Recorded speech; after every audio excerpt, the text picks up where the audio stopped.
Yo, guys, it's the kid, it's the kid, it's the kid, it's the kid, it's the kid, it's the kid, it's the kid, it's the kid, it's the kid. We are back in the frame, back in the frame, back in the frame, back in the frame. So this is the Sunday Hangout. These are the guys you have known for several years, guys you've known and you've loved and so forth. And we're going to kick off what I believe is going to be a great, superb show. So just to give you a preview of what's going to happen in the show, we're going to just do a bit of house cleaning first. So we're going to talk about La Liga coming back in June 8th, a bit about the Premier League and where things are with regards to the Premier League and how that is going to come back, how well it can come back and whether they can finish. We might touch a little bit about the Champions League and whether the Champions League can maybe potentially return. And then we'll then go into our main topic for tonight, which of course is dissecting and looking deep into Real Madrid's three-peat. So that's going to be our main discussion for the day. So I'll be looking in the live chat. If there are any interesting comments or interesting questions, we may address them midway through, but also any super chats that are sent will be read. Any super chats that are sent will be read, and I'll try and do my best to catch them. And so if I miss any super chats, guys, just tell me and I will get to them as soon as possible. It is my duty to read those out regardless. Let's kick things off. And I think the best way to perhaps try and kick things off, I think, is to talk about La Liga and June 8th. So the La Liga was given the all clear by the authorities, the health minister, for it to return on the 8th of June.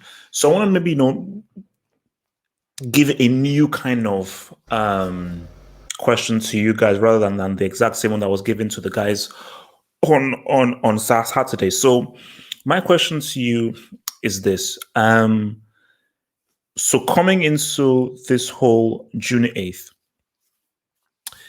do you feel and how do you think teams are going to perform? And I'm talking about Atletico, Barcelona, Real Madrid, and so forth. So with regards to them having a lull, having a lockdown and everything, and looking back at where things ended, Barcelona, we know they have struggled this season.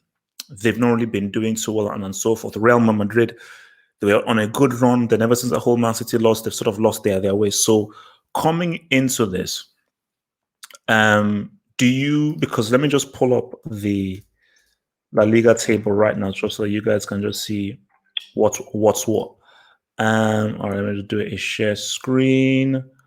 Sorry, Chrome tab. So this is the table as we can see it right now. So Barcelona now have 58 points, Real Madrid have 56 points, Sevilla with 47, Sociedad with 46, Getafe with 46, Atletico Madrid with 45 points. So everything is all well poised. I think everyone is pretty much all gearing towards the season starting, because here's where I stand. Here's where I stand in all this. All because you've had a massive rest doesn't mean that you will do well. So people are like, okay, Barcelona have the Cannibal back. Real Madrid have Hazard and potentially Asensio back. All cool. But my thing is that Hazard has been injured for a long time. And he's been out of match. He has been out of critical action for a long time. And because there are 11 games left, the margin for error is very small. You can maybe take a few games off for the beginning of the season, but we are already now at the business end of the season. So I'm going to come first to Vas with this. My money's on Barcelona, and I just think that Real Madrid are allergic to winning the league title. So do you think that the time away, the massive time away, is far more of a greater disadvantage to a Real Madrid, specifically for an Asensio and an Eden Hazard, because of them not having much fitness? Or do you think just them coming back and then having a rest is going to give them a greater boost than Barcelona just having Suarez to come back? Vas? Yeah, dude, I fully agree with that. I think Barca. I mean, Barca from the beginning were my pick to win the league. I still say Barca will win the league, and you're right. It's specifically Asensio and Hazard. There's four players who people are kind of hyping up, and some people aren't hyping up. And those four players are Suarez, Benzema, Asensio, and Hazard. I think like with Hazard and Asensio, they're like they're not that old. I mean, like they might have like a good good like outlook for their like for the rest of their careers. But the thing is that they have been spending a lot of time out. They have been like struggling with injuries. So I don't know like how fit they're going to be, how match fit they're going to be. Will they be able to score? Which is the main the question mark for Madrid. Can we score the goals? Because I know that Barcelona. I think you can rely on Messi to score those goals for you. Not sure about Madrid with Suarez and Benzema, dude. Like you could say, okay, yeah, maybe like they are the aging players, the aging strikers in their team. Like, okay, maybe they need the rest, but I don't think so, dude. Like, I mean, people are saying Suarez is going to be like a threat. I doubt it. I still say the main threat is going to be Messi. I don't think I think we've seen the best of Suarez, dude. I don't think he's going to have much to offer Barcelona. Like maybe he'll be like feasting off some very clear cut easy chances that Messi creates for him, but I don't think he's going to do magic on his own to like contribute much. It's really just going to be Messi again. So my thing also. So do you think Barcelona can still do what they've been doing, play at 75%, and still win the league? So do you think, because that's what it's been, they can pretty much coast away, be outplayed, and just find those wins? So do you think that they don't have to be at their very best, and Messi doesn't have to do all the worldly things for them to still win La Liga, or do you think they have to be at their best? Okay, so to answer the first question is like no, as a team, man for man, they don't have to be at their very best. As long as Messi is scoring goals, I think they'll be fine. Even if the team overall is at 75%. There's two ways of looking at it. There's the match fitness angle and the tactical angle. Because like this break is not a summer and we haven't had a transfer window, the tactical issues of all the teams aren't really going to be sorted out. They haven't really added anything new to the squads. I do believe like Atletico have some momentum, and I think Atletico will make top four, even though they're in sixth place currently. But as for Barcelona, like we already know the issues that they have tactically. I mean, they're not going to solve that. Real Madrid's goal scoring problems. I don't know if you can, as I said before, if you can rely on an Asensio or a Hazard. But see, the thing is with Barca, dude, I just feel like just Messi can like do it, dude. He can score the goals that they need. And from the match fitness point of view, it's really unpredictable because you see Bayern and Dortmund, they're pretty sharp despite the break. So maybe the Spanish teams will come back like that. It depends on how intense the training sessions are, how effective they are. But yeah, they might also come back a bit slow and a bit sluggish. But there's still 11 games left, and the teams might improve gradually, along that time period. So yeah, that's my pick. I don't think Barca really, as a team, De Jong, Vidal, Piqué, like all these guys don't really have to play at their very best as long as Messi is doing his thing and scoring the goals that they need to win the league. Okay. Red. Yeah, I still think Madrid will still win the league. I think. Red, come on. Okay, no, Red. Barcelona have the tougher Red, fixtures ahead of them. Red, please be I am objective. being objective. I am. Like the thing is, you have to remember. Like, look, for the players coming back, I don't think that's going to make much of a big difference. To be honest with you, if you actually look at the overall performance of Barcelona, they haven't been really good, and Madrid actually have the easier. They've still been winning. No, but Madrid actually have the easier matches coming up than Barcelona. Madrid are done. That's it. There's no more Madrid derby. There's no more Clásicos. They have a positive record in both against Atleti and against Barcelona. So head to head, they're already on top there. And if it comes down to it, then Madrid will win the league. Not only that, but as a team, Madrid just operate more functionally. I don't think the physique really matters for both Madrid and Barca. It will affect Atleti, but Atleti are already out of the title race, so it doesn't matter. Well, let me ask you this then. So, what do you expect to get from Hazard and Asensio? I mean, look, with Hazard, you always know what you're gonna get. You're gonna get like just more of a threat. He's gonna stretch the game. He's gonna add another dynamic to the attack. With Hazard, I already like he's gonna have a big positive impact on our attack. If it comes to Asensio, it all depends on how Zidane deploys him. If he's gonna deploy, I think Zidane wants to if he plays him centrally, then Asensio could be a little bit more of a goal threat. Yeah. Like his best goals came from Real Madrid. Like if you see some of his best goals, it all came from when he was playing more of a number 10 role. He never on the wing. Like I guess the only notable performance would be the PSG where he came on as a sub, but that was mostly that was a tactical decision. It wasn't brilliance from Asensio. Like he doesn't really get a lot of credit. He shouldn't get a lot of credit for that because what happened is at the time Emery subbed out Meunier and he when he subbed him off, Zidane immediately subbed in Asensio to exploit the space that Meunier is gonna leave behind. after getting subbed off, and that's where he got the two, like where we got both 2 goals late in the game. So it all depends on how he's going to play Asensio. I think it would be ideal to play him either on the right or centrally, where he can be on his dominant foot and he can really get us those goals, because that's what we're really lacking. Yeah, and I think this is like pretty much the end of Bale if Asensio is back, because Bale is not going to be starting at all. Okay. So how are you? Because I'm looking at 8 draws there. How do you turn those draws to wins? It's just goals, because like we're not conceding goals. We're not continue dropping points. See, we're not conceding a lot of goals. It's our problem is we're not scoring a lot. And again, you have to remember, for the most part of the season, we've been playing with Vinicius and Rodrigo up front, and Jovic, which all 3 of those players are like they're either young or inexperienced. Or just like Jovic, in Jovic's case, he's just not. I don't feel he's like good enough. But like when you see when Hazard was on the pitch, we were winning games 4-0, 6-0 because that's a lie. That's a lie. No, that's not a lie. I could actually look. You could actually look up those stats. If you remember before, when Hazard came back from his injury and started playing, that's when Madrid started losing points. No, we dropped. He came back once. No.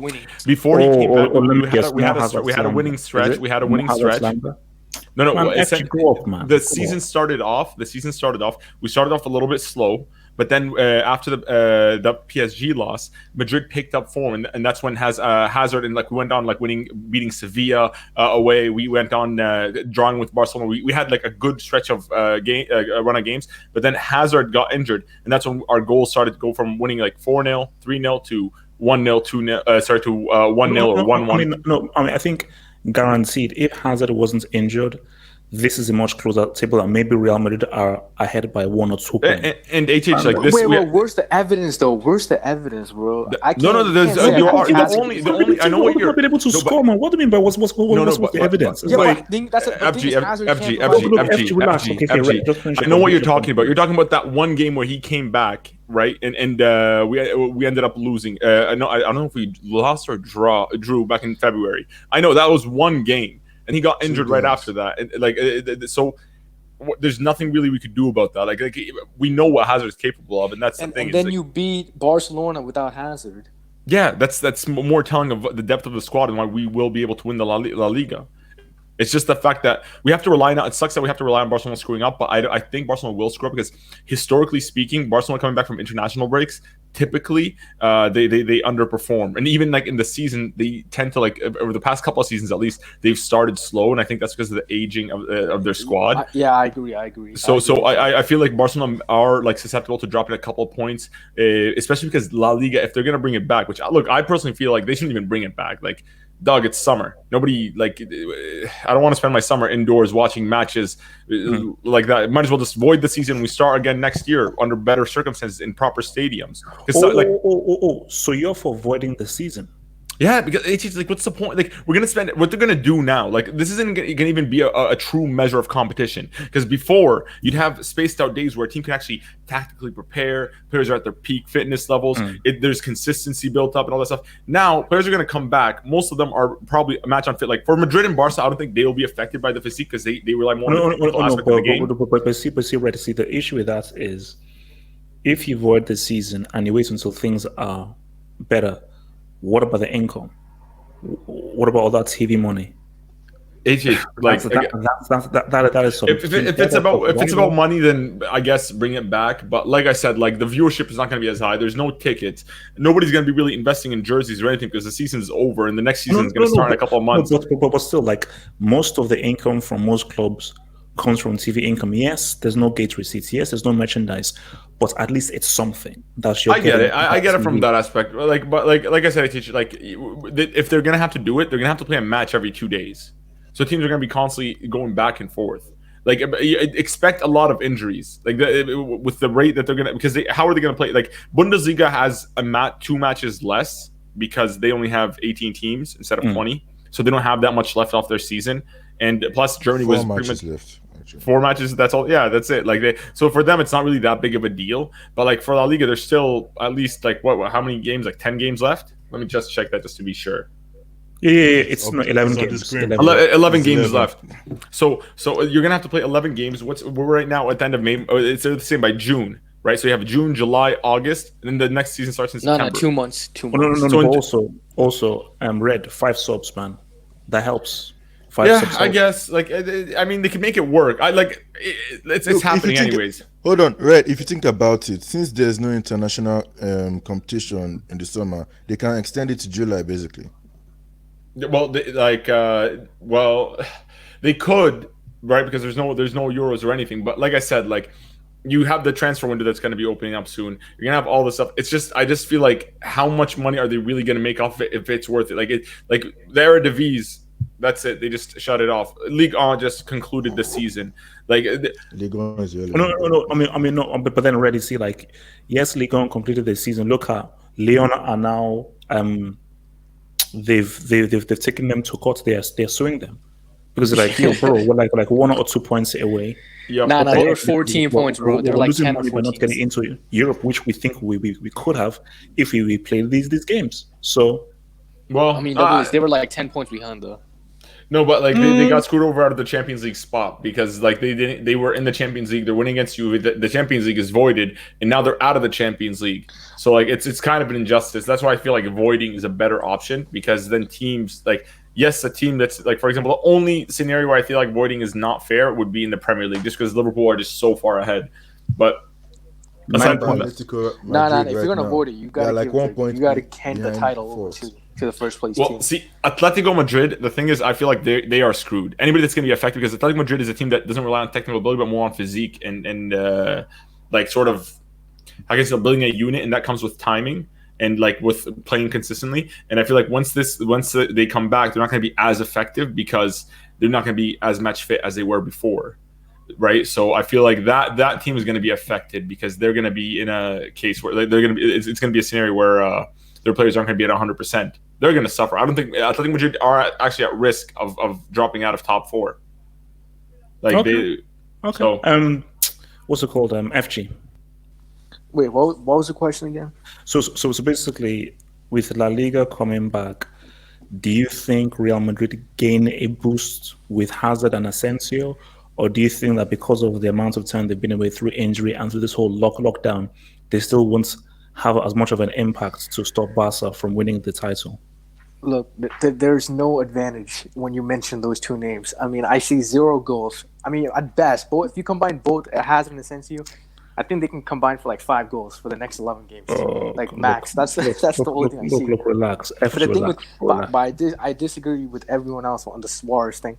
I think Suarez is going to have a huge impact. I know he looks fat, but hopefully he looks fit. He may come fit by when the season starts. But how relevant is Suarez in 2020? No, but Double Edge, don't you remember? Barca was struggling when he was injured. There was too much focus on Messi, and he wasn't scoring enough goals, and they were dropping points against Napoli. They were lacking like a goal threat. Griezmann was not working. I think Suarez coming back, even if he doesn't score goals, his presence in the middle is going to help Messi score goals and assists. So I think that'll be a big help. But like Hazard and Asensio, I don't think they're going to have enough impact on Madrid's season. Even before, like, let's say even if the season didn't get like suspended, the outcome is the same. Barca are always going to win the La Liga, no matter what. And the funny thing is, this is Madrid's best defensive season. If you look at the screen, they're only conceding 19 goals. If they had a good attack. Wait, FG. Sergio says that I should shut you up, by the way. I just wanted to... Yeah, man. It's not my fault your team is trash and can't buy any players. Yeah, no. I know. Players. That was not... Just keep talking. I just wanted us to... Yeah, I mean, look at this. If you look at the screen, this is one of their best ever defensive seasons. And the fact that they're the main reason they're not winning this league is mainly because they don't have a goal scorer. And that's pretty sad. But, look, I think for Madrid... I'm hearing Madrid just needs a new number 9. They have to sell Benzema, sell Jovic, go for Haaland, get that goal machine. And I think Haaland, that's all what? Dude, he can guarantee you 40 goals a season. Look what he's doing for... Because he's in Bundesliga for Dortmund? No. In the Bundesliga, he's done it. In the Oh, Champions League, he's done it. No. Get the hell out of here, man. In the Champions League, he's Get done the it. hell out of here, man. He's got 10 goals in the Champions Leagues. Benzema's never had 10 goals in the Champions League in a season. Hazard's never had... I don't even think he has more than 10 his whole career in the Champions League. His best is like 14 or something. How do you know that he can sustain this over numerous seasons? How do you know that this is not just a one He's got season he's wonder? got that mentality, man. It doesn't matter if he has no talent. As long as you have the mentality and the work ethic, you'll succeed in the sport. That's all you need. And though, like you've always said, the sport is always mental. He's got the mentality. He'll thrive at Madrid. Okay, all right, all right. Gatlock. Um, yeah, the La Liga, bro. Look, they can return. They want to return, man. I don't know. Look, I think Barcelona, Real Madrid. These guys, they have fractures in them, man. So it's really hard to actually pick which one you think is going to win, because Real Madrid, after they beat Barcelona, I was really sold on them to win it, but they're to go and screw up against, I don't even know, somebody. Whoever comes back, the thing is, we don't even know how many players are actually going to come back. Who want to actually stay because of health reasons? Well, we've not really heard of any players who have said no, or any notable Yeah, players who sort of said no. So bruh. It's look, it's dangerous for Spain to return. You know those guys are passion merchants, man. Like look at Atletico, look how they celebrate, man. Do you really think they'll respect the rules and not jump on each other? You know how many times Messi has jumped on players when he's celebrating? no. But Look, look, in those Bundesliga, they've already forgotten that. So the guys were hugging each other and everything in the Bundesliga games I was seeing. Yes, yeah, yesterday. So look, it's for sure. It's for sure. The whole social distance thing is for sure. anyway. So look, I think Real Madrid can actually take it if everybody comes back fit. I think we've not really seen Real Madrid with Asensio. People have forgotten Bale is still kind of effective sometimes. Vinicius Junior can still do something off the bench. Even Rodrigo as well. Even Vinicius I don't know Junior. why this. Yeah, man. Like he scored. Okay, I know it was a fluke goal, but he still scored in the Clasico, man. Like, come on, give the nigga a chance, man. As So you're going for Real Valverde is still Madrid there. for the title. Yeah, because look for Barcelona, look that midfield of Arthur, De Jong, that How team. was I don't know. Vinicius' goal a They fluke don't goal? instill me with confidence, huh? How was Vinicius' goal a fluke goal? It deflected, bro, into the net, man. Like No, he man, but like shot, it the whole deflected. the whole run up, he shot on target. Of course, like a ton of goals get deflected. That doesn't mean Nah, it's nah, fluke. nah. He It's not did like like he a shot it 1-2 and like he shot 40 the yards ball. out and it just as a cross and it happened to go in. It was a proper goal.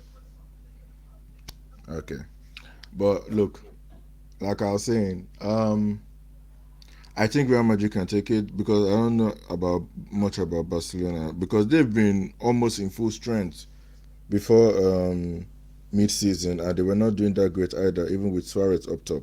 But as I always say that is the biggest indictment on Real Madrid. Real should be about 5 or 6 points clear. Barcelona have been. This is the worst I've seen Barcelona ever during a season, and they're still 2 points ahead. So what does that say about La Liga? What does that say about Real Madrid? That Barcelona have been pretty average, but are still 2 points ahead. Yeah, it just means Real Madrid are also average, and the players that they have that are good are aging, and the ones that are supposed to be coming up are not coming up fast enough. That's just how I see it. And look, these guys actually have.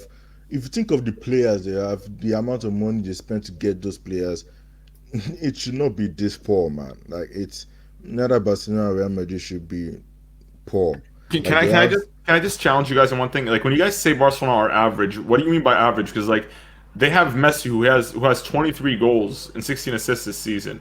Suarez has 15 goals and 9 assists this season. No, Like no, no. reason. I'm talking about the performances. The performances of No, but, Barcelona have Their been. performances that's the is thing is crap. when you say their performance is crap, but still they have these players that can produce these high numbers. Then they're crap by Barcelona's own standards, but No, not no, crap no, by. yeah, no, yeah. But you see, this is where it's now starts an eye test. So you say, look, how can we crap? Look at how many goals Messi has. Look at the goals and assists that the Cannibal has. But if you watch the games, they've been outplayed. They're not played well, but they've just managed just to get that goal. There are teams who get outplayed, who've been the worst team, but just score the goal and they win. So my thing is that even by them being playing poor by their standards, yes, but by them playing poor by their standards, they're still 2 points ahead. Yeah, you Because see, really, if this was La and Liga look, in the see, previous years, look, see, 5 losses. How many?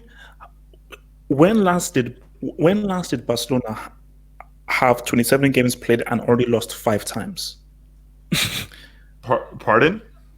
When last did Barcelona have 27 games played with 5 losses racked up after 27 Actually, games? actually, I go to can't. the whole season. I The can't whole pull out. season.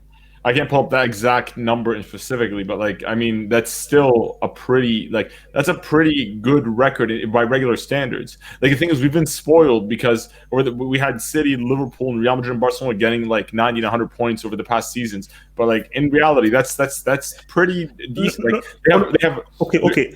I mean, maybe we need to ask the live chat or anything, but I think whenever we talk about either a PSG, a Bayern, a Juventus, or Barca, 27 games played, I should be looking at a maximum of 3 losses. You know, a maximum of three losses that's after 9 27 games points. played. Like, So- you mean like if they've been 27, you only want them to lose 3 times, like so like one Bro, every 10 it is- games. Yeah, I'm looking through the past years. In the last 10 years, the closest is 4 losses after 38 games, after the whole season. The champions usually have 4 losses. Yeah, but At that's the thing most. is like both Madrid and Barca are in a decline, right? Now the difference is Barcelona still have their talisman; they still have Messi. Madrid lost Ronaldo. Had we had Ronaldo, this would have been completely not even a question. We would have been winning right now because the team is better. We just don't have that lethal goal scorer like they do. They have Messi. Messi will always they'll always be 1-0 up. So they just have to just make sure that we don't concede more than one goal. That's it. Whereas for Madrid, Yeah, but like, hopefully even if we not. don't concede, we're still at risk because we don't score enough goals. Yeah, hopefully Hazard and Asensio. Look, it's just your attack you need to get in order, man. If your attack delivers, then you should be good. The only problem is we don't know how Asensio is under Zidane this year. Previous Okay. years with Ronaldo, he's been great, Oh, but this year we don't know, and we don't know much about Hazard. Round up your points so we can go to the others. Round up your point. Yeah, I know. Look, Double H. To be fair, this Hazard criticism actually because of you, because look, I've insulted Hazard. You guys know I can yab. Hazard, Yeah, I know but you To have. be I fair, know we are to be because you're a fair, hater. relax. I'm not a hater. It's just that I think you overrate him, but I don't think he's shit. Okay, he can actually do something for Real Madrid, because the deal about you and Hazard is that you've been clicking the upgrade button, that meme upgrade button. Then he got fat, and you're like, "Fuck, go back." That's how Hazard is for you in Real Madrid, man. Like seriously, you need to chill, because Hazard is actually very good. He can help this team. If you have Asensio at the right and Hazard at the left, and for some reason Benzema nowadays has been scoring, Real Madrid can actually do something. And trust in Valverde, man. Valverde, Cruz, and Casemiro, that midfield, decent. And the back, I don't know if you move Marcelo maybe to be better, but that's how it is for me. I think Real Madrid overall can push Barcelona all the way. Okay. It's still tight though. But Okay. yeah. Abdullahi. Yeah, how you doing? I want to wish everybody happy Eid al-Fitr to everybody. Red, Muntaha, and everybody. Like happy Eid Mubarak to everybody. Thank you, Same bro. to Eid you, man. Mubarak to you, bro. Thank you, bro. Eid Mubarak to all my Muslim brothers out there. Yeah, thank you, bro. So, in terms of the La Liga coming back, it's kind of good a little bit. It's good because the Bundesliga is back, but we have a lot of matches in the La Liga than the Bundesliga. So, like 7 matches. I think the La Liga is 9 or 11. I'm not sure, but I think there's more matches in the other league, like the La Liga, the Serie A, and the Premier League than the Bundesliga. So, in terms of you saying maybe Barcelona or Real Madrid, for me, I'm gonna give it a little bit edge to Real Madrid. Reason is because I don't trust the Barcelona defense at the moment. I do not trust that defense. Yes, they have Lionel Messi who can score goals and everything. Good, but do I really trust the defense? I don't. Piqué, are you gonna tell me Piqué in 2020? Piqué is the best defender in Barcelona right now? No, it's Langlais. Langlais is only the best defender in Barcelona who they have at the moment. That is good. That's So pretty sad, chat. But they're still getting W's. They're still getting W's. they're getting them In, because in they have Europe more is players different. like- In Europe is different, but in La Liga they can still get away with that trash roadman Longley. So Yeah, I know, but because they have one player in Lionel Messi who always build them out each and every season, that's why they get the W. Take out Messi out of that team. Just take out Messi out of that team. They are utter garbage. They are 0.00050. That's the Barcelona is at the moment because they have one player in Lionel Messi. Remember that struggling right now because of one player, Cristiano Ronaldo. That's what they're struggling right now. They have no goal scorer. If there's Ronaldo in this team, Madrid would have been far away. like 10 points already ahead of Barcelona, far away, because he's a goal machine. He will always bail them out. The way Lionel Messi is bailing Barcelona out at the moment. So what Real Madrid what they need right now is just a goal scorer. Do I really trust Benzema? A little bit, because it's not the Benzema I've known for a long time, but he's good. But what Madrid need right now is a goal scorer, someone like Haaland. For me, I still kind of why did they kind of spend that money on Luka Jovic if they're not gonna use the guy? That guy's kind of really doing well in Bundesliga. If you're not gonna buy a player, why are you spending too much money on him? Like 60 to 65 million on him. You're gonna put him on bench, you're gonna play like 2, 3 matches, 85 minutes, come in and play. What's he gonna do in 85 minutes? This is the problem I'm having with Zidane. You over trust players too much. You need to give players chance to put themselves. I'm very confident in Jovic. If he's given chance, he will outshine Benzema. No, don't. No, I'm glad you don't. Jovic is if is Jovic a is given flop. the appropriate time to thrive in Real Madrid, it will outshine Karim Benzema. Yes, it will, because he's a goal scorer. He's a goal scorer for Frankfurt in Germany. HH, This was a level Benzema too of high for him. It was a 2019 level too high for him. Benzema of 2019, 2018 is different than Benzema of 2020. Look at Jovic was only good in Frankfurt for last year. That was the reason Real Madrid bought him. Yes, but now you have a goal scorer who has declined. So you need someone that will challenge Benzema, that will push him, someone that will give him a push, that will make him come back to the Benzema we know, which is Jovic. If Jovic is given the appropriate time for it to thrive, he will show up. But Zidane doesn't trust him. He doesn't. He will only put him on 85 minutes, 87 minutes to do what? To do nothing. He only scored 1 goal, 1 or 2 goals this season for Real Madrid, which is a huge problem. So who are you going with then? Barca or Real Madrid after the I'm gonna go with Real Madrid a little bit, because now I think Asensio and Eden Hazard is back at the moment. So I think with the fully fit squad of Real Madrid, I'm still gonna give it to Real Madrid. Wait. When last did Asensio play? When last was Asensio Yeah, on the pitch? Asensio has played. I think since last year, he's been injured a lot. He's been very injured, but it's been for me. So, It's been very good. and then he will come back fit, according to you. I wouldn't say it will come back fully fit, but it will be very. Then what's he going to do? Then why It mention will it? very useful. Okay, you Yeah, say but Asensio double has it, to been be fair, because of this break, everybody won't really be fit when they come back. exactly. Everybody won't be really fit. Everybody coming back to together. They kind of gel up together with each other. Same goes to Hazard. He's been injured for how many months now? He's just coming back to get his fitness back. We kind of having this too much habit on Hazard. We need to chill about him. We really need to chill about him. He's a very good player. I wouldn't say because I'm a Chelsea fan, I'm kind of backing him. Hazard is a phenomenal player. If he's given the time and chance in Real Madrid, he will show up. He will. Okay. He just need to give the time. He just need to be given the time to show how good he is of a player. Well. Tell us to these haters who, for some strange reason, are more harsh on Eden Hazard than those two international flops, Messi and Cristiano. Like the narrative on Twitter, I find sad, man. Okay, the problem is And wait, relax. And I blame me. I know I'm the reason. It's me. It's my fault. I know it's my fault. But for me, put HH out of it, okay, and just look at the quality that this guy brings. The way that these guys are harsh with him, I'm like, how come you're not as harsh with those two international bombs called Cristiano and Messi? But it is what it is. Wait, let me just take the super chat from Afdeling Skills. Says that Salah or Zad in a CL final. Eid Mubarak to you, Zad, because he's the better player. Salah has the better team. So actually, let me clarify what you just said.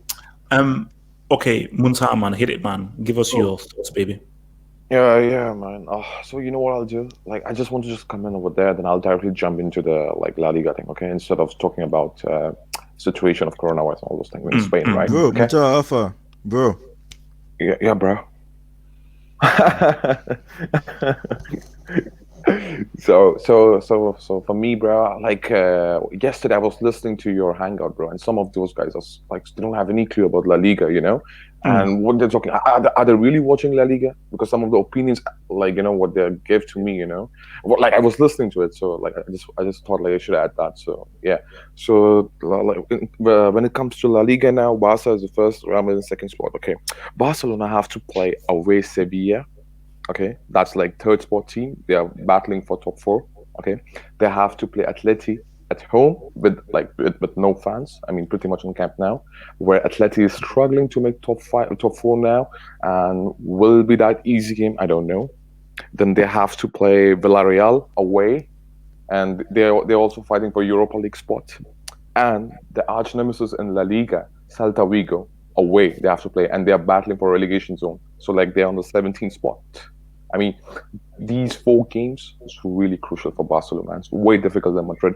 Madrid have to play Real Sociedad away and Atletico Bilbao. By the way, Barcelona also have to play Atletico Bilbao. So if you see, pretty much Madrid have to play 2 difficult teams compared to Barca 5. So No, which is but, no, wait, Musa, don't do that. Don't do it. Do you know why I won't allow you to do that? Is how many times have we seen Real Madrid botch up winnable games? I yeah, agree. This is an easy game, and then No, they don't win. I give you How many that. times, AJ. how many times do Barcelona they play badly, they get outplayed, they get pimped, but they always find a way of getting that goal. You know why? You know why? Because of Lionel Messi. Because I said it right. Like if you remember, once we win Clasico and there was a post hangout like after that, the Clasico thing, I said still I'm not convinced because the problem is that they have Messi to score goals, clutch factor in the for example La Liga away games, which Messi did for example against Real Sociedad, penalty. Still, I mean, dicey decision. How you can give penalty to Messi at that point, but still, okay. He scored the penalty. He scored they won 1-0 against Real Sociedad away. I mean, that's how you see it different. The problem with us, right? For example, Atletico Bilbao at home, we played right in December or something like that. Okay, we dominated left, right, center. I mean, if you see from eye test, from stats point of view, I mean, we close everyone in the league. But the problem is end product. We don't have that end product. A player, for example, Icardi. I said it, like Luka Jovic is not going to be successful in this team because you need that kind of player who have goal instinct. You don't need a footballer right now in this team. For example, you have Eden Hazard, you have all these players, right? You need a player like Icardi who can score a goal for you, or or even Aubameyang is good because I remember people hyping Luka Jovic. When we signed, I said this guy is a footballer. This guy is a great footballer. Don't get me wrong, good footballer. I mean, he's like pretty much B-Tech Benzema. What Benzema does, we don't need that. We don't need actually that kind of player. We need someone who will be in the right space of time, and take the ball or finish it off and everything. Because we are looking for that kind of player, to be honest, this season. Now let's talk about Eden Hazard's back and Asensio's back. I mean, that's a really massive upgrade, I'll say. And people so negative about Eden Hazard his back. What difference is going to make? You know what kind of difference it's going to make? He create more chances, at least in the final third. His decision making will at least, Actually, let me just quickly take this super chat because I want to ask you a question, Muntara. So Haaland is giving me Anna flashbacks. Those are people who are drunk. Anybody who compares Haaland to Anna, you're a complete and total loser. Muntara, let me just ask you this right now: why do you think people have such an agenda against Hazard? I don't get it. What do you think the reason is behind that? Can I be honest, bro? I hate you, bro, but you won't like it, bro. Should I be honest, bro? Bro, it's because of you, bro. Sure. Why you hype, bro? Bro, why you repping Hazard, bro? Don't rep him, bro. Bro, this is the problem. I know I hate it. I know. I test everything. That guy's so good, You cannot stop without repping it. But, this is the people, for example, where there's a hype train, for example, people now hate, this guy, what's his name? The Dortmund striker. I forgot his name, bro. Haaland, yes, Haaland, yeah. Why? Because some of the people, they rap so much. Okay, so people, people are stats merchants. They don't watch the game. They just go to who scored. I mean, bro, I understand where you're coming from, but you know what you can do at the end of the season? If you can talk about this, and move on, and then wait for the next season, and you be quite silent when he does something great. Then you attack. I mean, that's how I think so. You should do, with respect to Eden Hazard case as well. Yeah, I think so, bro. Because look, for me, that guy's so good, man. And the problem is that he's not fully fit this season. That's the problem. Because once he was fit, look how we dominated PSG in the second leg, in the Champions League group stages, though. But because see, the only thing is that let me just quickly check this. Who is better between Figo and Cristiano? Figo is the better footballer. Cristiano is the more effective footballer. But Figo had more talent, technically. Let me just say this is that The last time we saw Hazard, he was the best player on that pitch against PSG. He was he was the best player in the pitch, and then he got injured. So he was obviously coming back to his top best, but then he then got injured. So why do people leave that out? But continue. Nah, like this is the thing. Ultimately, like people, like for example, like they go against where there's a hype train, like they attack like those superstars. Like for example, I'll give you another example of yours, right? Ousmane Dembele. I mean, that guy's super talented. Don't get me wrong, but like people attack your point of view was Ousmane Dembele because the way you defend him. I mean, you know what? If you're being too defensive towards your specific players, you like it, bro. And people will. Okay, so basically you're saying that I am to blame. Yes, I mean you should not, be super defensive, bro. No. But do you know why that is unfair? Then, if I'm to blame, then you're a fake fan. No, you're a fake fan and you're a fake person. Leave me out of it. Just judge him based on the values of a player. If you're judging him because I say that he's a European Cup winner and he has done more at the World Cup than those two bombs, Messi and Cristiano, that's just me. Leave me out of it. It is. Rate him as a player. Gaflock, shush. Once I finish the point. No, Haitian, bro. I mean, come on, man. Like the way you hype as well. I mean, okay, I understand. They deserve, bro. No, but Haitian, bro. You at times, bro. Don't do that. There is nothing I'm saying is hype. Facts. He won. Dude, you call it European Cup. Facts. Till Hazard won it, you usually call it. You even heard the anthem. Can I land? Fact. He led Chelsea to a European Cup win. Fact. He's done more at a World Cup than those two bombs, Messi and Cristiano. Those are facts. So why take it out on Hazard? Insults me. Say all you want against me, but why take it out on a dude who we know is top 3? It's stupid. But please continue. Yeah, so I'll just stick to the La Liga thing instead of Hazard. So I mean the guy's back as well, and we have to see now because look, Barca like that pretty much defensive midfield was asked, to be honest, this season, bro. I've seen that like they're not producing enough. They're conceding goals as well, more than us. I mean how out of nowhere that their defensive midfield is going to be fixed. So we have to see that as well. Yeah, okay, Messi can give you some clutch goals, but there are really tough games where even Messi struggle. For example, Celta Vigo away. I mean, us Barca fans, even Messi, times struggle over there, and away is so difficult, man. And you know what? One thing, Barca. If they drop just 2 points, one draw, and Real wins. For example, for example, if Real wins, that's like equal in the points, but it's head to head. Real Madrid is will be on the first spot.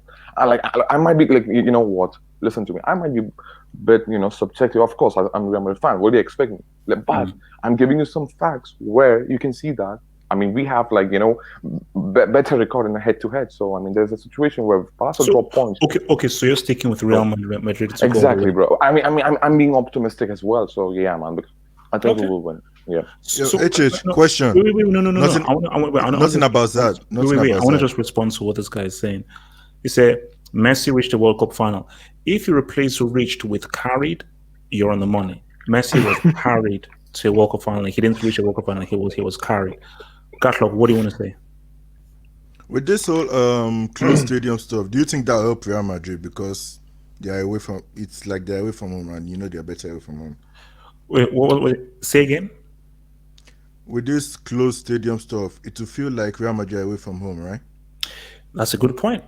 That's a really good point. They just play better away from home, so I think that might actually help. No.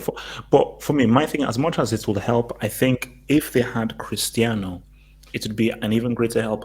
The issue with Real Madrid is they have 3 strikers who are not high volume goal scorers. Despite that, nobody on their team is a high volume, consistent, reliable goal scorers. Real Madrid creates chances. They easily get in that final third, but they don't have a cutting edge. Which is why I said that this team is in need of either a Neymar or Mbappe. They need another real, proper goal scoring outlet for them to say what's up. All right, so we're gonna just do a little switcheroo here, man. And we're gonna relate to our main topic, man. So this is how we're gonna do it. So this was recommended by guys. People said, please talk about Real Madrid's 3-peat. Now, whether if you're not a Real Madrid fan, and maybe if you're a Barca fan, you may hate this. Maybe if you're a Liverpool fan, you may hate this. But whether you are or not, you have to respect what these guys did, because what they did is unprecedented. I to this day we still haven't had anybody who has defended their title. I thought it was going to be Liverpool. Atletico had other ideas. This is one of the great footballing feats. 100% one of the great footballing feats. And don't bring me luck, because every team needs some sort of luck. Luck doesn't give you 3 of these trophies in a row. It doesn't. That's not how the world works. That's not how life works. So what we're going to do is we're going to go through each of the years, and we're just going to say what people thought about for each of the years. So all right, and let us write it down. So what group were they in 2016? Can you remember, any of you guys? What was their group? No chance. I can't remember anything. Wait. Just Control FHH and just search Real Oh yeah, Madrid. they were the Oh, PSG there one. we They had go. PSG. Yeah. So it was Real. So when did Zidane come in? He After came in they lost after the to, group after stage. after they drew 2-2 to Valencia in January. Yep. Yeah. Like, So yeah. it was in the knockout stages. And I'll say this: Madrid were not good in the PSG time. In those both PSG games, they were not good. PSG outplayed them both times, but Shakhtar and Malmo, since they're both mediocre teams, Madrid scored a lot of goals. But yeah, the group stages they were not that good. Like Mamo they have a minus 20 goal difference. God damn. So let's just move ahead, because I want to give everyone a chance to sort of talk. So let's go to Round of 16 was Roma. All right, so let's go to City. that Real Madrid Roma. Ooh. I don't really remember that game. It was a masterclass by Ramos defensively. Ramos was a standout player in that game. And then also, he locked Salah. Okay, so this is what we're going to do. So for each game, everyone is going to have a short thing of what they remember of that game, and then we'll then go through. So Real Madrid Roma. To be honest with you, I don't really recall this game a lot. Like I remember, like Ronaldo played very, very well in this one. I believe he scored. But the most I remember, the most impressed of, I was impressed of, it was Ramos. Ramos locked it down. Salah couldn't move. Like just go look at his highlights from that game, and like you'll see why we went through. We kept the clean sheet, so it wasn't a bit. We did a pretty good job. So Okay. yeah, that's pretty much it. Montaha. Yeah, man. I remember this game. I remember the Cristiano Ronaldo chop, I believe, in this game, and he scored from his right foot, something like that.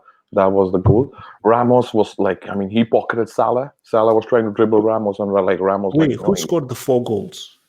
I can't remember exactly, bro. I think it's Ramos. Benzema, I think, so scored, right? Yeah, I think Benzema scored in this game. Isco, I think, so scored as well. Isco, James Rodriguez. No, I think it was 2 Ronaldo, 1. I think Hesse scored also. I'm not sure. Really? No, because I remember I think Ronaldo. Wait, Ronaldo was goal scorer. Isco, I think, was goal scorer as well, or James, someone like that. I can't remember exactly. Yeah, it was something like that. Yeah. So that game we dominated left, right, center to Roma, man. Okay, so we have. So so it was Cristiano Cristiano scored it in both legs. Yeah. Yeah, and then he set up Hesse in the first leg. FG, relax. Yeah. Look, man, I know the details, man. This was the greatest footballing breathe times. in, breathe out. FG, breathe in and breathe out. Please, just breathe in, breathe, relax, just chill. Thank you. Monta, please finish up your points. Yeah, so we just saw Hesse Rodriguez and Siasen was goal scorer. I mean, we dominated both legs, so nothing too much about the game, bro. Okay. To be honest, we won the game. Yeah. FG, what do you remember of this game? Yeah, I mean, heading into the game, I was pretty confident Madrid were going to win, but I was really surprised by how Salah was exposing the... Okay, so FG, this was when you were a Real Madrid fan, correct? Yes. Okay, cool. This was the greatest times of all time. Yeah. The only thing I had. Which fan are you now? Juve, but I don't want to talk about that. But going for the match, the only worry I had for Salah was kept exposing Marcelo on the flank, but Sergio Ramos, he held Salah down every single time, which was really great. But other than that, it was pretty much an easy game. Not like a Madrid masterclass, but they did the job enough to get the job done for both legs. So it was pretty much, yeah, it was pretty good. All right, Gatlock. Do you remember this Yeah, game? yeah, I actually do because I watched the highlights. I actually downloaded the highlights. As much as I can remember this game, Roma actually dominated Real Madrid, but that was in the home leg. In the home leg, that's where they kind of dominated Real Madrid in the first half. Because that first half was Roma had chances, but they were wasting it, man. They like literally wasted many of their chances. But Real Madrid put in the chance that mattered, man. First, it started with Ronaldo's goal, then James. I think Ronaldo assisted James, not Hesse. In No, I think the that was second leg. Hesse. If I'm not sure, I'm not. No, I it think was that James. The second goal was James. The Oh, okay. second goal at home, that's the fourth goal in the tie. It was James that scored that one. Look, Real Madrid was solid overall. They did what they had to do. They scored the goals.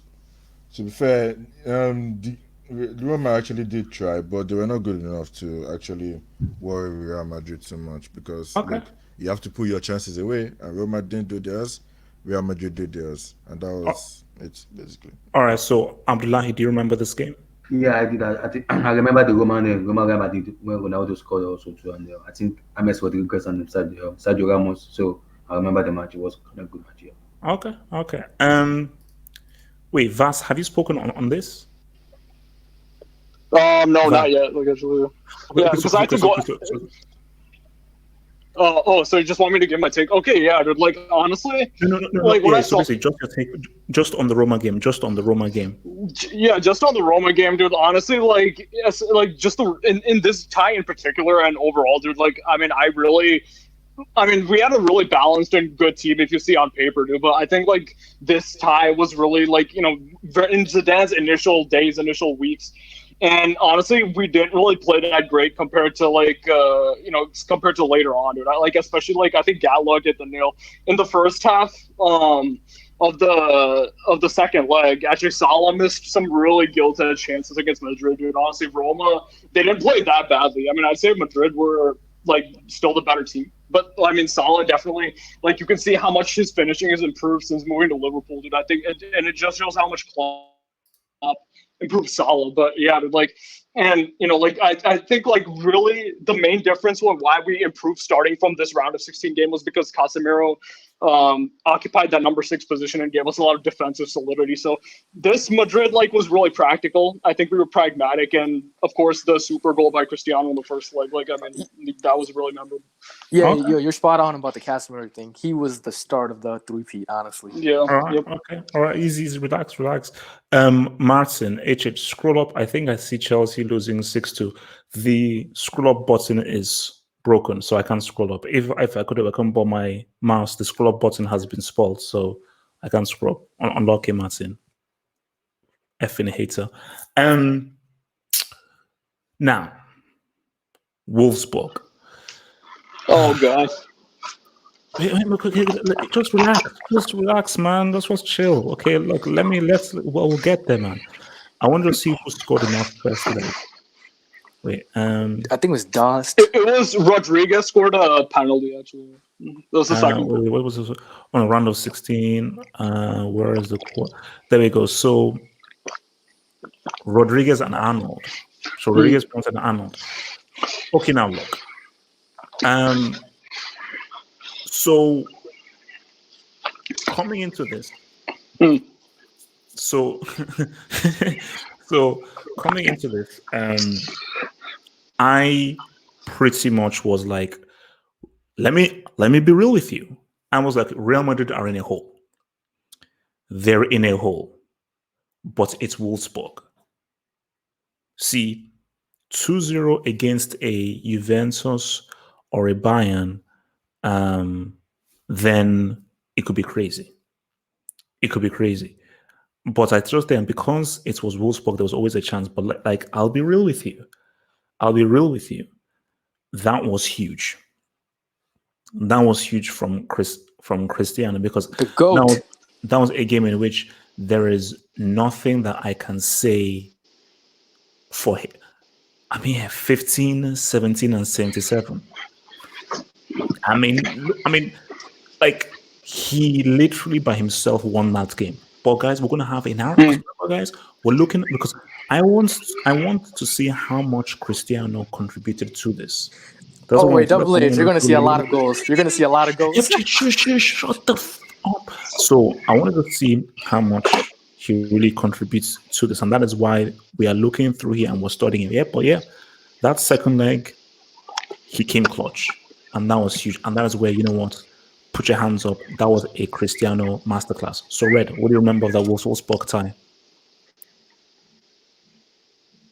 Red. Okay, he's out. Vas, what do you remember of that Wolfsburg tie? So this is actually when I think Real Madrid started playing actually well, because we were going into the tie the first leg. We went into that after beating the peak MSN Barcelona like 2-1 at Camp Nou with 10 men. I think that was still the most impressive game that Madrid had that whole season, and I just think it was a lot of overconfidence going into Germany. Like, and we just thought, okay, we beat Barca, so I mean, this is going to be a walk in the park, and it was just like, I mean, we didn't play even that badly in the first leg, but it was just that we missed chances and we were very sloppy. But in the second leg, I think it was a complete team performance, and you really saw a hint of what you would see in the 16-17 season, where I feel like the team was at a very high level, but at the end of the day, you have that goal scorer in Cristiano who's going to give you something to show for that good performance as well, dude, which is the really key thing. And you're seeing like why Madrid miss him now, because he's the one who puts the gloss on it. He's the cherry on the top. He's the guy who's going to make the team look good with his goals, you know. And I think you can say he was the key man, similar to the Juventus Atletico tie last season, where he brought he knocked Atletico out almost single-handedly. Even though I think those two ties are pretty similar, because if you think that second leg, you know, of Juventus Atletico, it was a really good team performance, but at the end of the day, Ronaldo scored some really good goals and he brought them back. Same to here. I think that second leg of Wolfsburg was a very complete team performance by Madrid. You can see by the way we just came out onto the pitch, the players just looked extremely confident. Okay, so was it more of a one-man job or more of a team effort in your view? No way, dude. It's a team effort, dude. And everybody has their role, which is something that you said all the time, back in your post-match analyses of this season and the season after for Real Madrid. Everybody knows their role. Everybody knew their role in Zidane's system. And everybody had a specific job. And Ronaldo's job was the goal scorer. So of course he's going to be the one who's to take the glory, because I mean he's the one who's winning the game. I agree, he's the one who won the game for Madrid. But it doesn't take. It's not like the other players really did badly. And I think that's what really separates Madrid from Barca. Okay. Yeah, HH. By the way, sorry, my mic was muted. I was talking about it. Sorry. Okay. Red, go. But yeah, for this one, I'm not gonna even talk about the first leg. I'm only gonna talk about the second leg.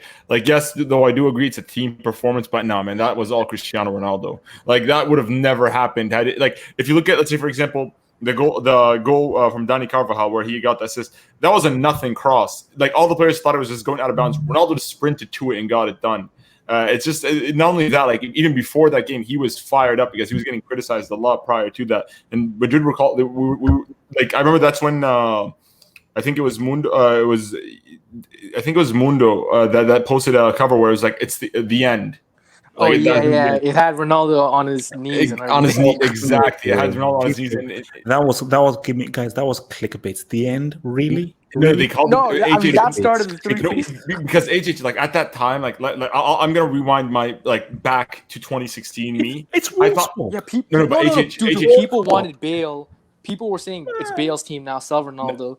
And not only that, Madrid were at that point. First of all, Ronaldo was in his 30s. Everybody felt that they were declining. He wasn't playing as well as he used to before. In 2015, 14, 15 was his last amazing, phenomenal season. 16, 17, 15, 16, he was insane. But it wasn't it was more his clutch factor. He peaked in the second half. Yeah. But 14-15 was the only season. Was the last season where he started from the front to the back. Exactly, and then so with that one, so this particular Wolfsburg game, I came in with no hopes. At that point, I was really beat up mentally because I felt like the season was over. We were behind we had that 2-1 where we ended their unbeaten run, 39 games.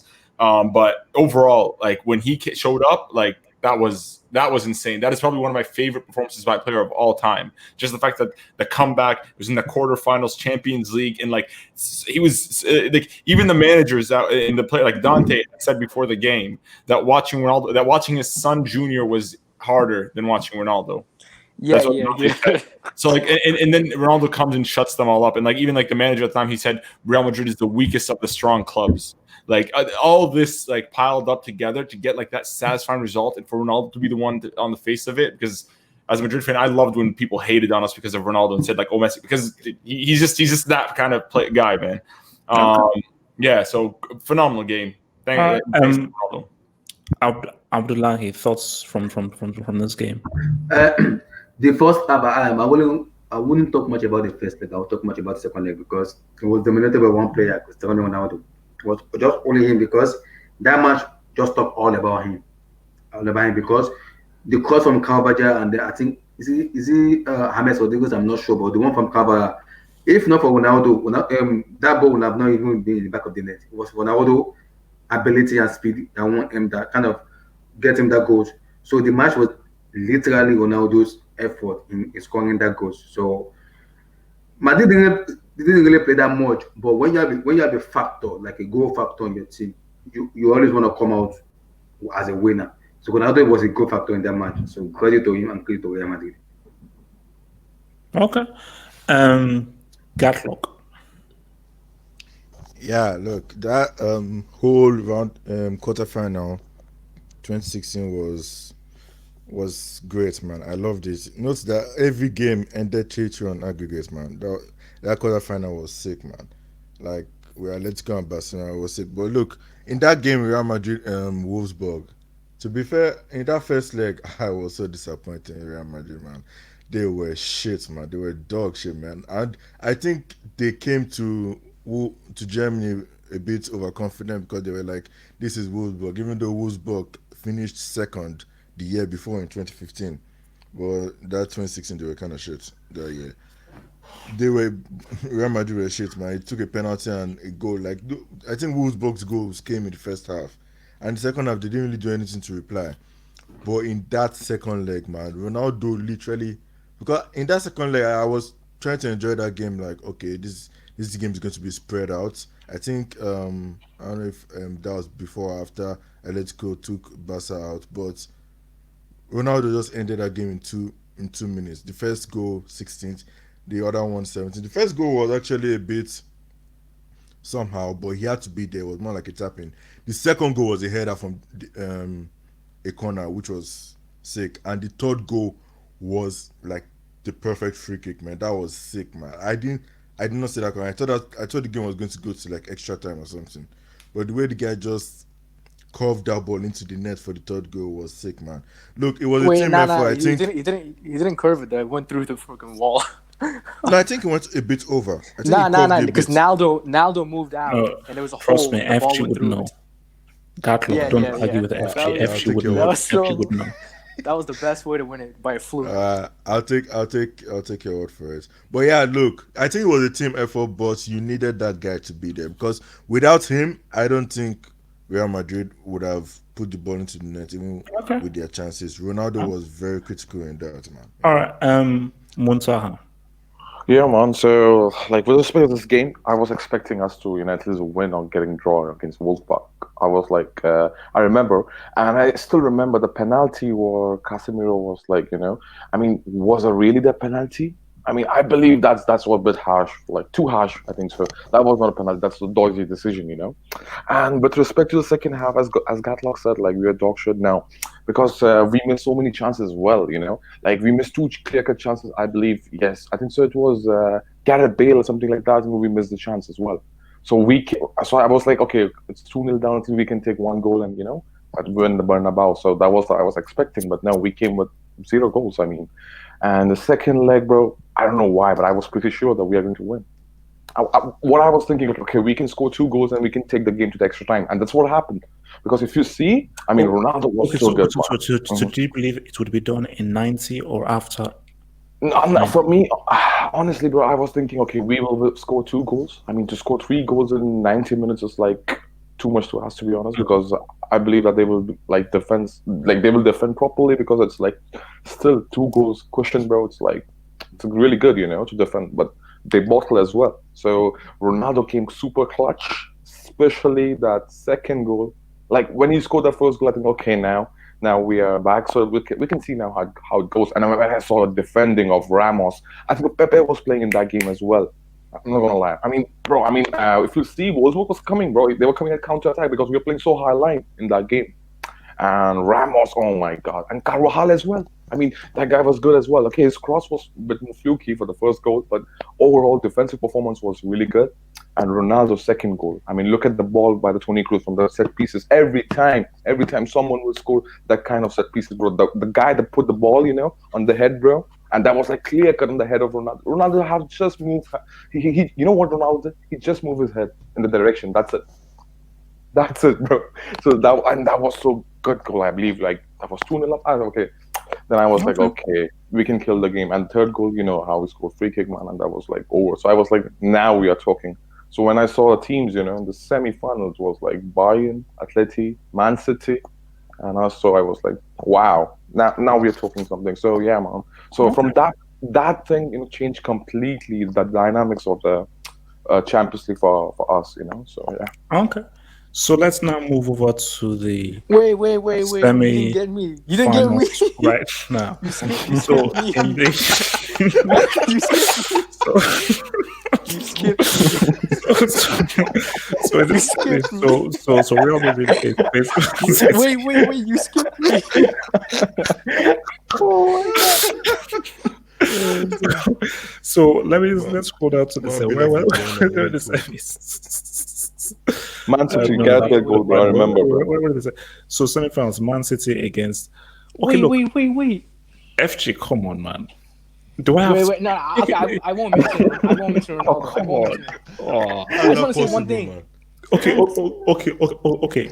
Live chat. Should I allow FG to speak on this? Yes or no? So let's just ask the live chat. No. Live chat. You guys, no, come on, guys. FG, they're the viewers. We have to do what the viewers want. So they're clowns, live man. chat. They don't know what they're talking about. No, live chat. Yeah, that's not going to help you, bro. So live chat. Should I allow FG to? Bro, they're saying move on, bro. So wait. I just want to mention. I just want to mention Draxler because this was the tie where Draxler like showed to the world like this dude's top quality. In that first leg, this dude was killing Madrid, and I think the reason why Draxler was so good in that first leg is Carvajal was. I think it was Danilo was playing, and then the second leg, going to the match, I was confident Madrid was going to score and Ronaldo was scoring the hat trick, but my main worry was Draxler. But Carvajal, like he literally injured Draxler in the first 25 minutes, and after Draxler went off, like the game ended right there. And then Ronaldo. So that's all you wanted to say. Is that all? I just want to say. No. Come on, FG. Look, come on. I wanted to say it was a Ronaldo. No, FG. We all know what you're going to say. Let's just move on to the semis. Can we move on to the semis? Wait, dude. But if we're gonna go this way, then I can't say anything for the next two. Okay. You have 20 seconds. 20 seconds. Cristiano is the greatest player of all time, and that's why he always comes back from a comeback, unlike Messi and Carvajal. 5 seconds left. Carvajal injured Draxler, which also secured the W. Okay, that's all I gotta say. Oh, good, thank you. So the semi. You see, I don't remember that first leg. I remember. I remember. It was Bale. It was Gary. I remember, bro. Because my thing is, how was it 0-0? Because remember, this is Pellegrini Man City. Dude, no. How did Real Madrid not beat them? There was no Ronaldo. No Ronaldo in the first leg. Yeah. I'll explain it briefly. It was Man City only had Kevin De Bruyne as the main guy to score goals, and Madrid... Sergio Aguero. No, Sergio Aguero. No, dude, Sergio Aguero. Okay, De Bruyne scored against PSG. I know that. I'm looking at the lineup right now. Aguero was there. Bro, dude, but I never trusted Aguero in the Champions League nights, bro. That's the main reason why. No, but at that time, bro, he was so good, man. Nah. But the reason why it was 0-0 is because Madrid's defense that season was very good, and the fact that they didn't have Ronaldo, but Bale was really good in that game. Like the only way Madrid were scoring any goals was because of Bale. He held it down. I was impressed by Bale that game, and in the second, like Bale delivered. as expected. So that's all I gotta say. And I was very yeah, worried they by score. Kevin De Bruyne had a free kick in the Bernabeu in like the last 20 minutes or something. What If he the scored hell was that, that bloody De Bruyne doing, man? no, dude, I was so worried when he had that free kick chance. He could have scored it. No, De Bruyne was money, man. He was money against PSG in this quarters, man. Whatever, man. Whatever. Can No, I okay, go next? Can I go next, bro? Oh, no, okay, wait. Let me just say, just briefly on this, is that I vaguely remember this, but what I do remember was how the hell did Man City even get here to begin with? And I always had in the back of my mind was City are not making a final with flipping Pellegrini in charge. So it just seemed as if somehow, someway they were going to lose. But to lose via an own goal, I think is a pretty crappy way to go. I think it's a pretty but do you know what's funny? You can insult Stingy all you want. City, this is the furthest that City have ever gone to. With Pep this, Pep that, Pep this, Pep that. This is the furthest that they went to, and they got knocked out via an own goal. I mean, one more thing, Double H. Too hard Yaya to go, man. Toure Something to put think in the about. worst. Something to Yeah. think about. Wait, Double H. One more thing. Yaya Toure put in the worst performance in the second leg at the Bernabeu in any Champions League game. He walked for 90 minutes. That was embarrassing from Yaya Toure. Yeah, but so, All right, yeah, go on. Montao, you wanted to talk on this? Montao, go for it. Yeah, man. So, like, with respect to first, like, there was no Ronaldo for us. Wait, sorry, real quick.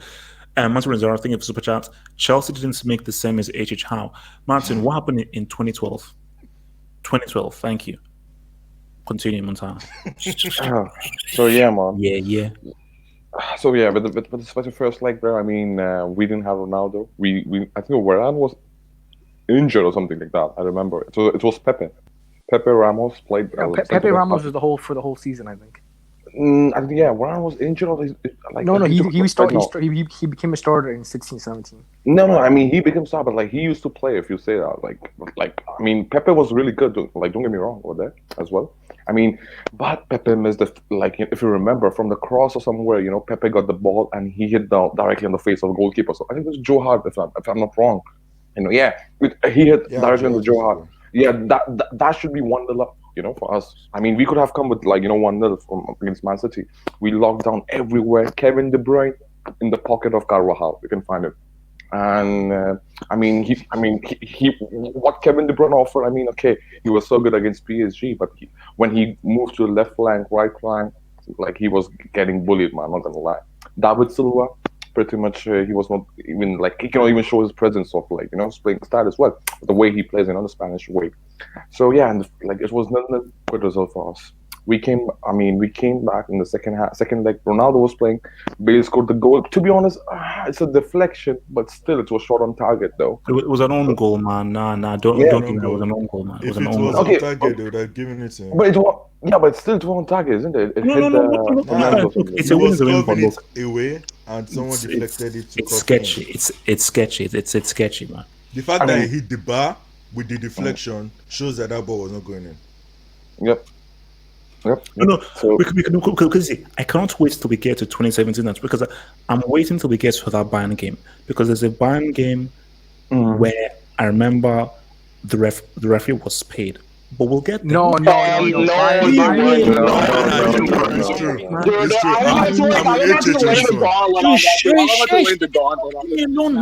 I'm with HH on that one, man. Bayern paid them first. The heck? Okay. Bro, in this. I'll be complete, bro. Go. Sorry, momentarily round off.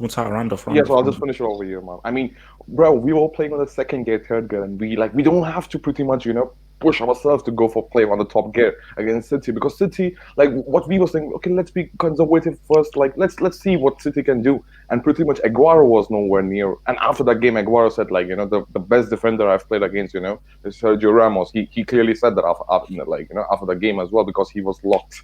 Kevin De Bruyne again locked by Carvajal. And I mean, there was there was one guy right back of City at that time. Can't remember. I mean, was it Kolarov? No, he was left. Sanya. Yeah. I mean, that guy was good. And you know what? there was a Fernandinho shot which was really close to the goal. It That was hit the only. upright actually, and it hit the upright. Yo, Yep, yep, talk yep, about how yep. bad Yaya Toure was. No, dude, I'll tell you what it was, dude. I'll tell you what it was, dude. Like Anish, people man, need wait, bro. Oh, yeah, Yo, Anish.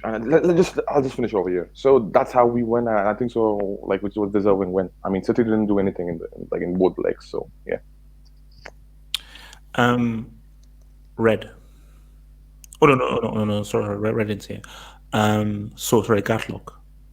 Yeah, that whole semi-final 2016 was kind of a snooze fest for me, man. Like, that's the kind of stuff where I could have just simmed it to the final, because after the Atletico game, the 0-0, 1-0, I mean, there were not many goals in this semi-final. It was kind of dead for me, especially the City Real Madrid. I can't remember much about the City Real Madrid game because, bro, it was a snooze fest, man.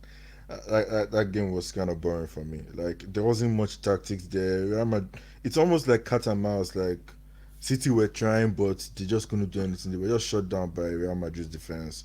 And without Ronaldo up top, it kind of shows you how effective he was for that Wolfsburg game. Because without Ronaldo up top, or a fully fit Ronaldo in the second leg, you can see that Real Madrid in attack were not that great, man. It took a deflection, an own goal for them to score. It kind of shows you how effective that dude was. And look, this is coming from a guy who did not like Ronaldo in 2016. I thought he was overrated a bit in that 2016 before that 2016. But look, dude shot me up, man. And it kind of proves it in this semi-final, man. Without him, they didn't really do much, man. So look, I don't really remember much because I don't think I wanted to remember much of this semi-final because it was kind of dead food for me, man. So that's it. Okay. And Abdullahi. Can you hear me? Yeah, we can hear you. Yeah, can you hear me? Yes. I think for the Man City match, it wasn't that much interesting in the first leg. But the first was just like it was very very like it was too boring for like let me say neutral ones towards him, and it was very very boring, like because we could see in that match, because we can see the influence of Cristiano Ronaldo in that match. We know in the Wolfsburg match, if it wasn't for Cristiano Ronaldo, I think the Man City match would not have even come up at all. But it shows how influential he is in that team, in that Real Madrid team. People say Ronaldo wins them the 23P. I wouldn't say Ronaldo was the architect of the winning, but it was one of the architects of it, because if one or choose that, why not choose Sergio Ramos? We have to choose Sergio Ramos. We have to choose Casemiro before we go to Ronaldo. But Ronaldo was, let me say, one of the architects of the 3P. He was there because his goals really helped that team. You can't just pinpoint Ronaldo. There are some players there who also helped the team. Sergio Ramos. If Ramos wasn't in that team, Real Madrid was having for that game. But specifically for the game, though, do you think that Real Madrid deserved to go through? Even if it was just like an angle, because this was a snooze fest. This was a flipping snooze fest. Yeah, I think if not for the home goal, I don't think they really deserve that much. I would say partially deserve to go to, because if not for the home goal, I don't think the match should have ended the way it ended. But it was just because of the home goal, and the match was even boring. But it was not even interesting for you to watch. So it was like, how the hell is going on in this match? Honestly. Okay. So let's go to the final. Before we go to the final, Bayern. So because this is interesting. So it's almost similar. Didn't Saul score against Liverpool in the first leg? The first yes. He did. Yeah. So this is almost similar to the scenario that we actually had. Similar, not the same, but similar. So I've called him a side chick. He's still a French side chick, but Griezmann did score a crucial goal. A crucial goal, and I'm so happy hasn't even and against Barca in the see Lewandowski did score. But Lewandowski, I need you to get that key goal. And why didn't Lewandowski take the penalty? We see one thing that even if you score in center-forward, is you are playing at home, you are the favorites, and you should really be. Because so wasn't this Pep's final season? Yeah. No excuse. And No one more thing, how come whatsoever. Lewandowski didn't take the penalty over Thomas Muller? I mean, like if Lewandowski should have This taken was it they over missed Muller. the penalty. So they missed the penalty. Yeah. What in the second leg or the first leg? The second leg. The second leg, dude. It was after they were a goal up. My God. Muller got the Muller. Bayern got a penalty. Muller missed. Then Atletico got a penalty. Fernando Torres missed. It was crazy. Oh yeah! Oh my God! Yeah!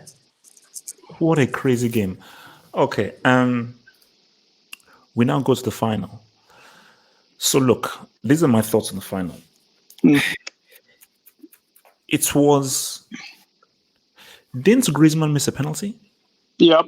Yes, that was justice. You know why? That was justice, bro, because that was not a pen, and referee was pushing for the pen. Muntaha, you know what? Mark Clattenburg after the I game know, said, I know reason what why Mac. you got that penalty because Ramos. Yeah, because of I know. No, that's wrong, dude. By the way. You know what? By the way, Sergio Ramos didn't touch the ball for the first goal as well. If you see, there's an angle which clearly, you can see that like Sergio Ramos didn't even touch the ball, and that's how brain dead is like UEFA officials and like on the goal line, bro. That was Gareth Bale's goal.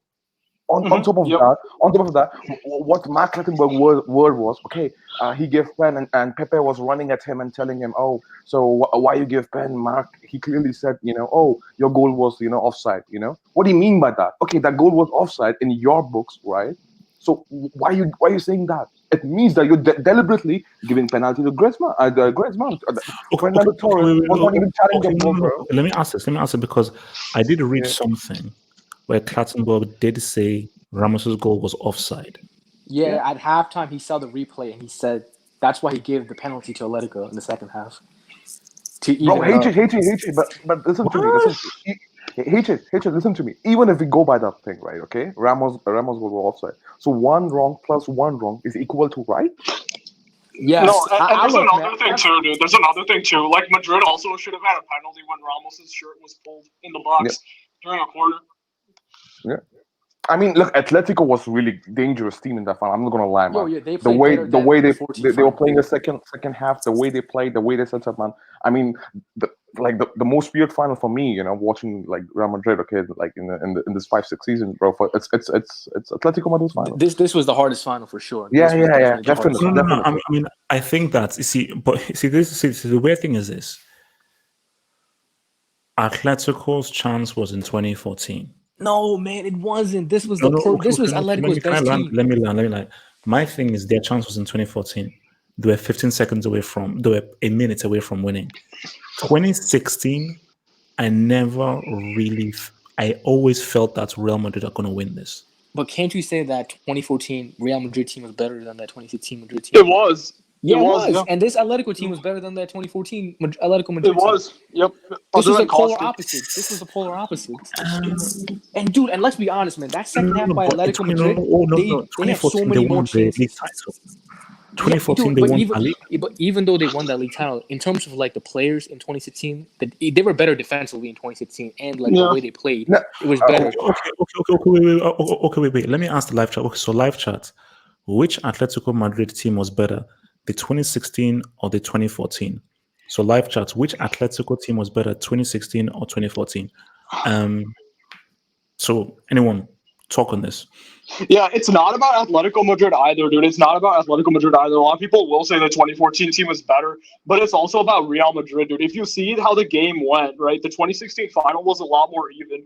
Whereas I feel like we could have honestly, the way we were outplaying Atletico in 2014, we should have like killed that game in 90 minutes, honestly. It shouldn't even have gone to extra time. Especially Bale. Dude, Bale missed missed a hat trick of like guilt edge chances in 90 minutes, dude. In the first 90. Like in the regular. Bro.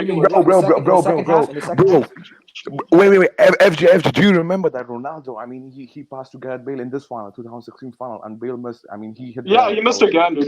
Yeah. The thing is though, that Atletico Madrid second half. See, this is fair. Wait, this is fair. Colchoneros, who is an Atletico fan, 2016 we had a better defense, but a worse attack. But here's the thing, though. Here's my response, though.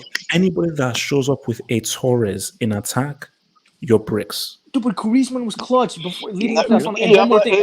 Are you listening? Are you listening to what I'm saying? No, if you show up with Fernando Torres in 2016 in a TL final, you've got Wait, problems. but didn't Torres score the winner against Barca in the second leg to knock Barca off? Who cares? Who Or cares? something? Wait, but here's my thing. No, though. Here's but my no, thing, though. but Even if you say that 2014 Atletico Madrid team had a better attack, in that 2016 final, Atletico Madrid played Yeah. way better. Like Exactly. that game, it was a game of two halves. The first half, Real Madrid was better. The second half, clearly Atletico. The first half of the extra time, Atletico, and then the second half it was Madrid. It was dead even game. Yeah. No, but still, you know what? In that game, in that final, bro, what Atleti was doing, they're trying to spam the crosses, and Sergio was winning all the aerial duels. No, but All the Mutara, aerial duels. It was because Carvajal went And off. Pepe bro, as well. that's And why. Pepe was so good, man, in that game, bro. No, but Dude, I agree, dude. But Mutara, if you see the 2014 finals, dude, we were like No, I just agree. dominating them for the whole time, dude. Like, No. I'm not saying that. Like, I agree with you guys. Like, defensive midfield was Atletico better for 2016. But what I'm trying to tell you is that, like, if in 2016 game, what like in the second half, what Atletico Madrid was doing, okay, spam the crosses, and that's how they scored. If you see, right, They were exposing the Danilo flank, bro. Danilo was so bad, dude. Danilo was an awful player. That's why. No, they but were getting Carvajal so was much chances. injured because of that. Exactly. Carvajal He got injured. And Danilo had to come on. Yeah. No, but end of the day, the penalties decided the game. bro, the penalty shootout, bro, look at the difference, right? Look at the penalty shooters we had. We had Lucas Vazquez, who's specialist. People don't remember that. Okay, Gareth Bale, specialist. Then we had Sergio Ramos, penalty specialist. Then we have Marcelo, penalty specialist, and Ronaldo. And one more thing about the penalties. Double H. This is why Oblak is not the best goalkeeper in the world because he's awful at penalties. Real Madrid, all 5 of those penalties all went to the left. They all went to the left. True. And Oblak could have saved one. Yeah. Yeah, no. So, like, dude, no, but if you're going to be the best goalkeeper in the world, you have to have you can't say that. You can't. Yes, Even, dude. okay, If you're going to be the best, you have to be all-round goalkeeper. No. From the reason why you can't say that is, first of all, in that situation, you're still playing the guessing game. Even if they went in that same place, do you know what they say about a penalty? Even if the keeper dives there, as long as you put it in the corner, he's not saving it. No, but Double H, he wasn't even moving. He wasn't standing in the middle for the whole time. That's the main problem. He didn't even move. He was in the middle. No. FG. Actually, he moved for the Marcelo penalty. But did you saw Marcelo penalty? That's the best penalty in this. Especially watch it again, bro. The ball was like Marcelo rocket. is a bad boy, man. Marcelo is a. Yo, did you notice after Bale missed that penalty, he pulled his hamstring? You know what it means for a defender to take your second penalty? Oh, come on, man. Ramos scored. Please. But I'll say that after Bale scored that penalty, I think he pulled his hamstring. Yeah, he did. He actually got a muscle spasm like in the walk up to the ball. Actually, you know what, boys. You FG. You know what? H in this game, right? H in this game in the first half, right? H in the first half, right? Just saw that the Marcelo's diagonal ball to Dani Carvajal, bro. That's like pretty much I'm watching Shaolin soccer. But I haven't seen that kind of diagonal ball. Bro, that's like, oh my god, bro. You know what? I'll find it and I'll just tag you in the Twitter, right? Bro, that diagonal ball, oh my god. Bro, technique in that, bro, Marcelo was so good in this final as well. And one more final point. Out of the 3 Champions League campaigns, I gotta say this was probably the weakest most Madrid difficult team. Yeah, the most difficult to final, but overall campaign and the quality of the Madrid team, I would say this is the weakest. I'll say they were not on form. I'll say that, like they were not peaking. Dude, it was because of Benitez and everything in the first half. But wait. I want to get some other guys in because I want to actually make a key point. Red. Yo, HH. Yeah, go for it. So I think you've missed a few, but we're not talking about the final about the final. Yeah, like to be honest with you, my take, like this final should have been Atleti's. To be honest with you, like they let 2014 slip, and like Atleti had every chance to finish us off in this game, in this final. Like the Griezmann penalty is what comes to mind for me always. How did he miss them? Pardon? Carrasco was going crazy in that second half. Oh no, Carrasco! Carrasco was like even his celebration is iconic. To be honest with you, like, he went off and kissed his girlfriend. But like, yeah, that final, like, that was the final that I was most nervous about because I remember before the Juve one, that was pretty hype. Before Liverpool and then before the La Decima, all those ones I was fairly comfortable going into them. Like I was like, you know what, whatever happens, happens. And this one, I just felt like we're gonna lose because what are the odds that we picked Atleti twice in 3 years? and we beat them twice. Wait, Like, I question, don't question. One more thing. One more thing. Don't do that. Don't do I that. just add one more thing, bro. Okay, bro. The one thing, the narrative with this finals was Atleti revenge. City rivals. They're saying we're going to come back. We're the best side of Madrid. You know, revenge. You know, the blood And was on not the only hand. that, Yeah. before that, like Atleti were the ones that had all the momentum because they went through Bayern in the semis and like they won in the Barca in the quarters. Yeah, like so like they had a lot of momentum going into this final. Wait, This final was the most difficult final, bro. I'm not gonna lie, bro. Wait. I want to bring in some other people. So let's see the super chat. So Miss B says Juan Fran's best service for Madrid was versus Atletico. Look, okay. Can I just say something very briefly? So Griezmann, cool. Gabi, Saul, are you telling me that Juan Fran was the fourth best penalty kick taker for Atletico? Relax, I don't know why man. Carrasco didn't step Relax. up. Juan Fran is actually a good The PK moment he taker. walked, I knew he was going to miss. I knew he was going to miss. Look, Double H. Juan Fran actually scored against PSV. To be fair, he scored the winning penalty against PSV in the Look, man, round of tell 16. me about this final, man. Give me your thoughts about this final, man. Look, this final, I really thought Atletico should have won it because, man, I know, okay, PSV were dog shit. I mean, bro, I think Atletico, I did not rate them in this Champions League because of that PSV game. Okay. I think So you thought that it was 0-0, 2014 bro. was better. How do you have 0-0 up to the penalty shootout? 0-0 against PSV. Come on. But they proved me wrong against Barcelona and against Bayern Munich. They really, dude, it took it to another class. Los Cotonero said it earlier that their defense was better, but their attack was kind of shit. And that defense really kept out MS and did well, man. But in that final, man, I think for some reason, I don't know how, but Real Madrid always has their number. Like, that's the reason why I usually call them their bitch, because I'm just like, dude, the chances they were given in that first half was sick, man. The goal after the goal went in, early goal. That's not Atletico style, man, to consider an early goal at the 14th or 16th minute or so. And as the game went on, there was actually a chance for Bale and Ronaldo and they shot the ball, it passed up like it was a goal line saving clearance from, I don't know who, I think it was Juan Fran or Gabi or Godin, one of them, saved the ball. It was supposed to have been 2-0 before it became 1-1 for Carrasco equalized and everything. Griezmann really should have scored, okay? I mean, Navas wasn't even diving the right way. He hit the bar and went out. He really should have scored because I felt after that first half, Atletico said coming to the game, they were the better team in the second half. Then the extra time, they just wanted to push it to penalties, which they did. No goalkeeper actually saved a penalty, to be fair. And yeah, look, if you see Real Madrid's roster, and even Atletico's on, it's comprised of both right foot and left footed players, man.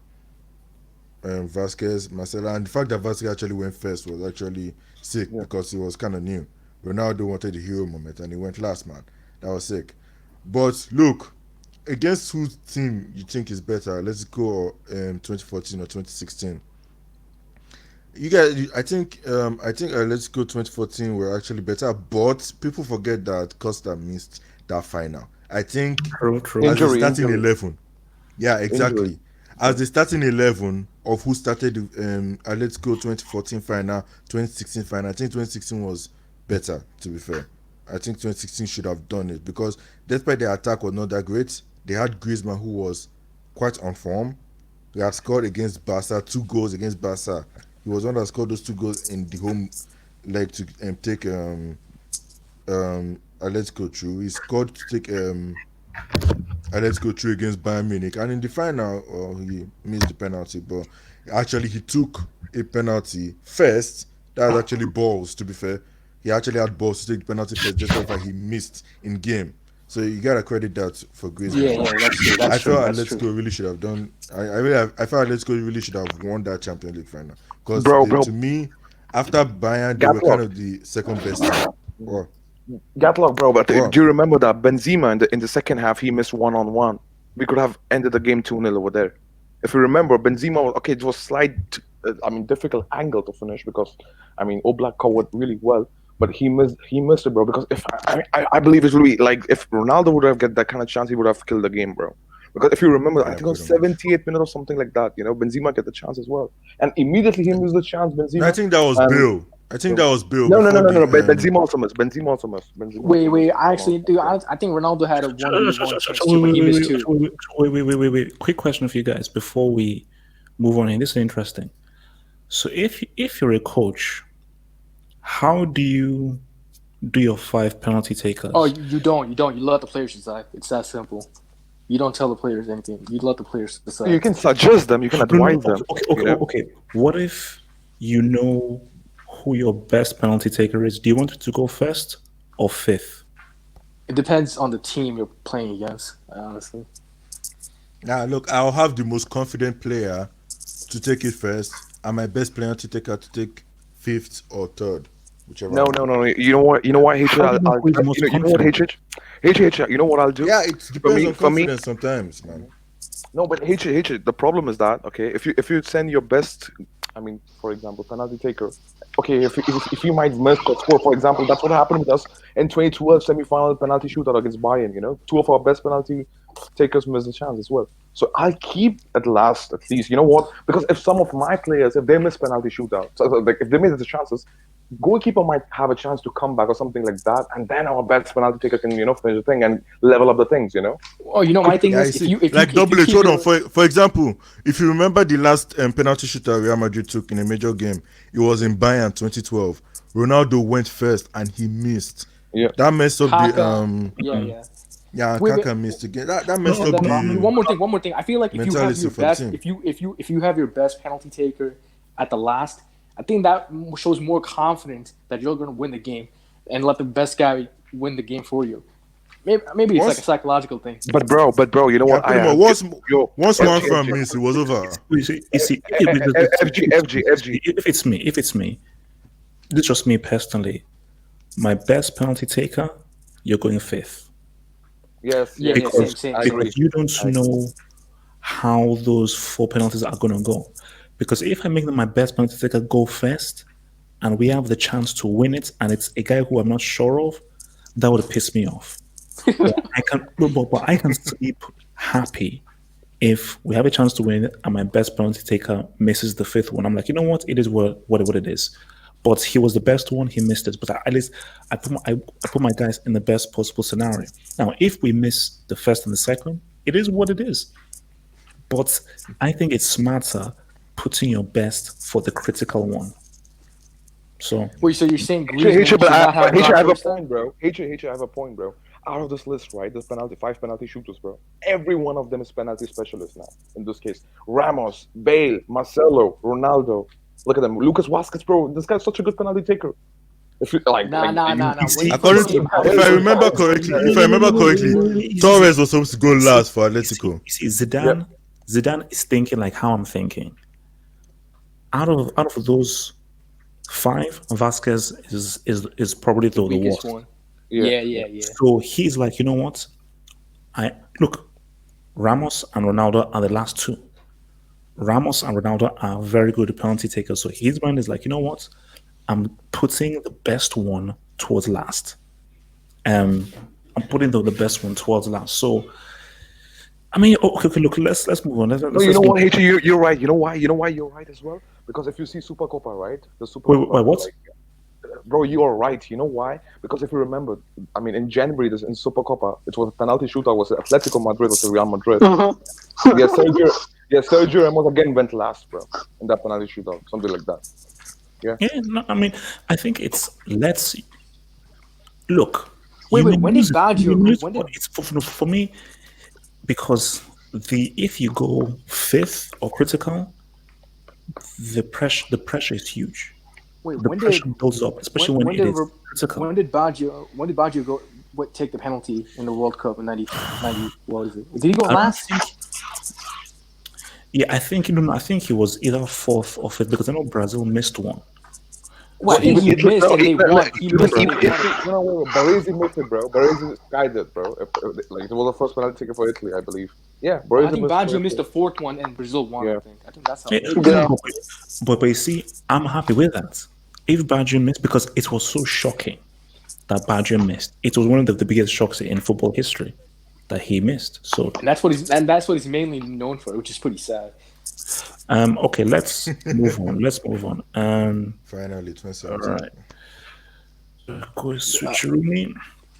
So This is the best campaign, man. Yeah, easily the best. This was Yeah, just convincing through wins, like easily.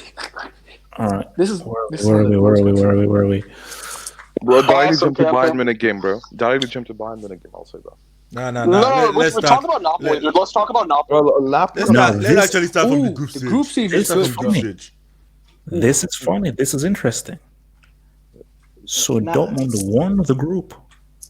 Yeah, and they broke the record before Yep. PSG. That was the highest amount of goals scored. Wait, broke the record for what? Most goals in the Highest amount of Goals goals scored in group stage. La la la la. Before Wow. PSG did it the year after. Wait. Did both Dortmund and Madrid game end 2-2? Yeah. What was- yeah, Yeah, that was yeah. sick it was. And it was on the last day that it was 2-2. Because Real Madrid needed to win that game. Benzema scored 2 goals. Then Dortmund now replied with 2 other goals. And boom, at the last minute. That group was Aubameyang tight scored as well, up to right? the He end. equalized, Yeah, Aubameyang right? scored a brace. He scored a brace in Yeah. the Bernabeu, I think, or something like that. No. He scored 1 goal. He scored 1 goal. Oh, he And scored Schürrle one? scored. Schürrle scored. Interesting. No. So Royce yeah, scored. that's interesting. Dortmund. So okay, so let's move. Also, guys, if there are any break games, we will skip any. No. There's no brick games. There's We'll none, skip dude. any- There's none. No This was break. There's no big game, man. Bro, that round of was all- 16 was sick.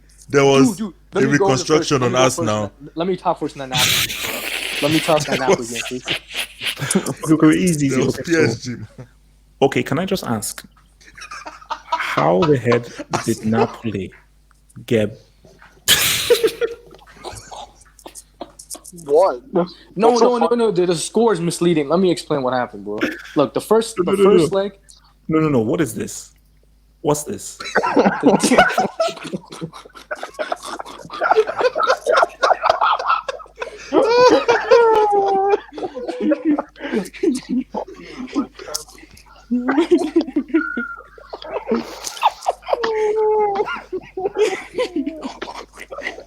Can do, bro. Oh my god.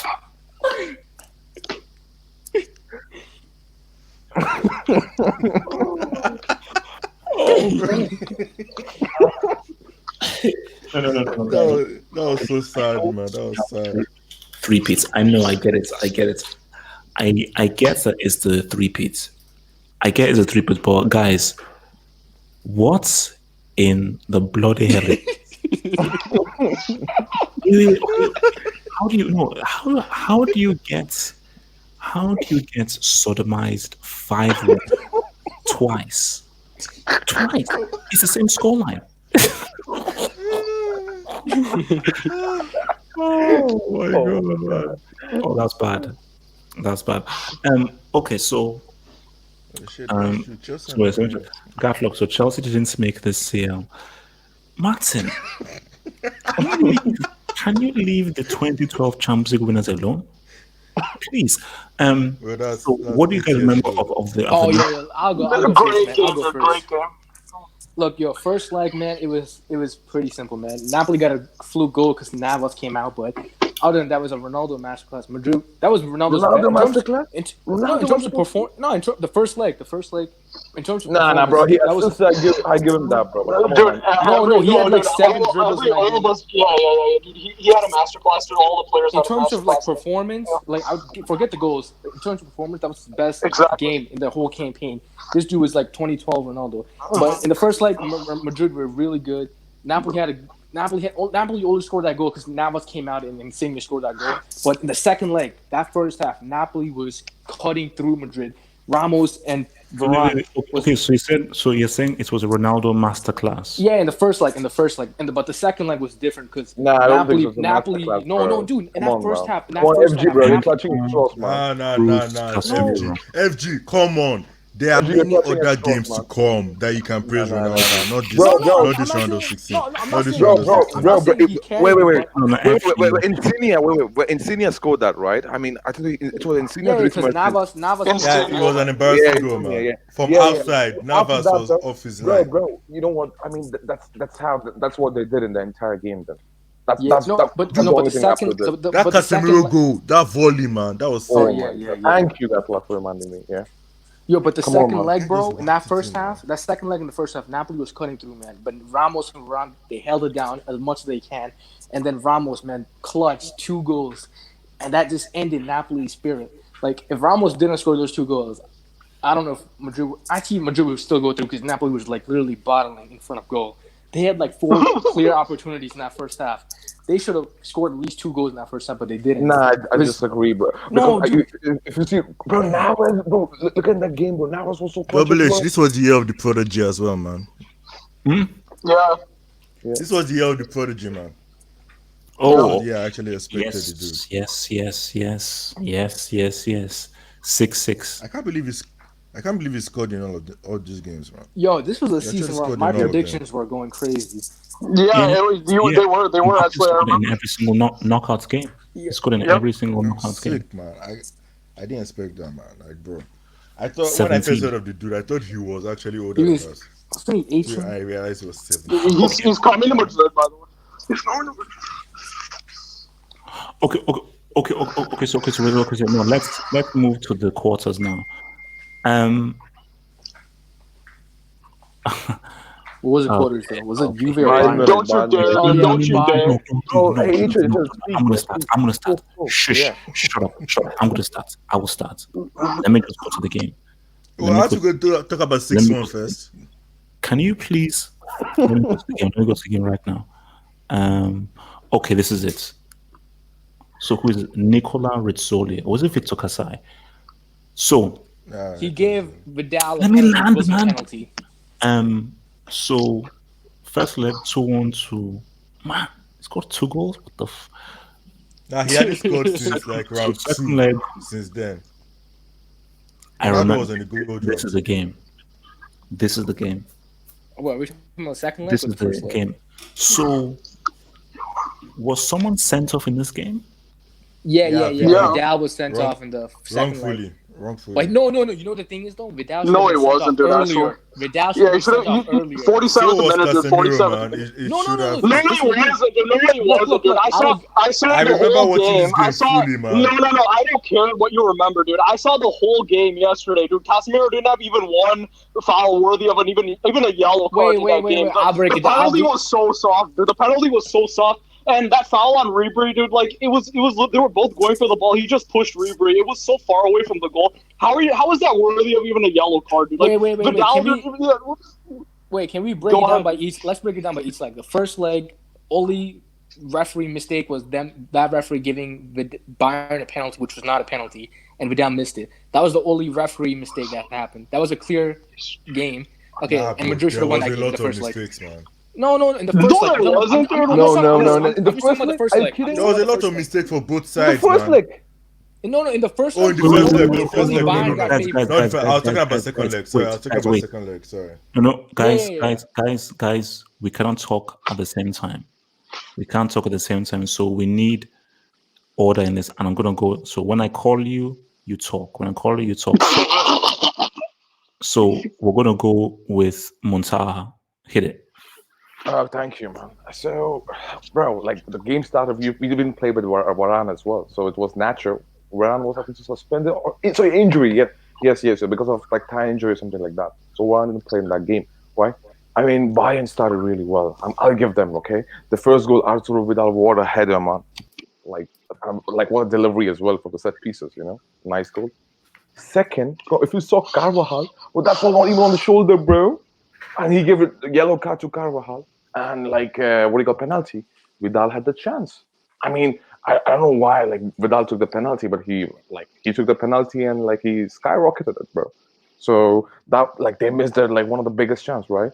And then in the second half, oh my god, there was a bloodbath.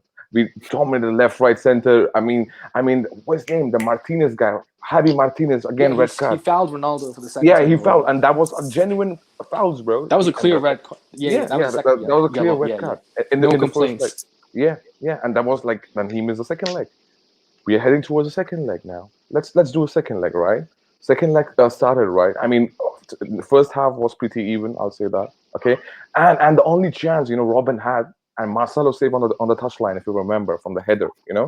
That Bayern Yeah. created the chance in the first half, right? Second half, I mean, Robin cut inside, bro. That was a pen. Are you serious? Still okay. I'll give you that pen. Lewandowski scored. All right, bro.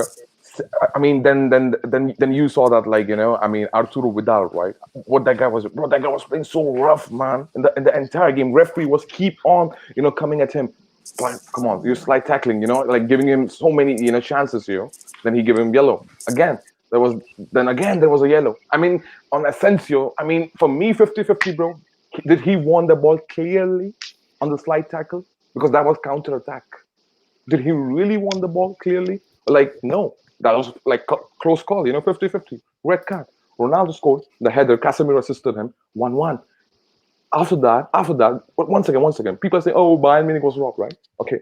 What happened when, like in the second half, by the end of second half, Thomas Muller received the ball and he was completely offside, linesman error. People don't remember that. And then he passed to Lewandowski. Lewandowski, I mean, then Ramos took the ball and he touched the Ramos feet and it won goal. How come that's not that's not offside then? Why was Vidal sent off? If you can remind me. He second fouled on Asensio. Bro, wait. HJ, you wait, on counter attack when you're attempting slide tackle and you're not winning the ball completely, that like you're in the benefit of doubt then.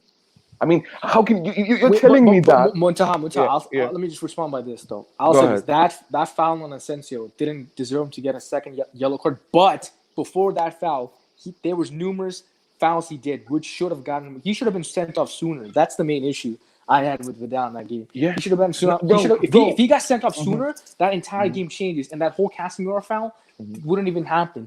Because if Vidal got sent off early, the whole game changes. I think, and Madrid would have won, would have been more dominant since from the very get-go. Bro, on top of that, bro, people are forgetting that, right? Muller, girl, how about that? Because it's linesman error. It's not a referee error. It's linesman error. Linesman gave it like, it was clearly offside. Muller was clearly offside. Okay. Wait. Hey, allow me to compete, bro. Wait, allow me to compete over here, man.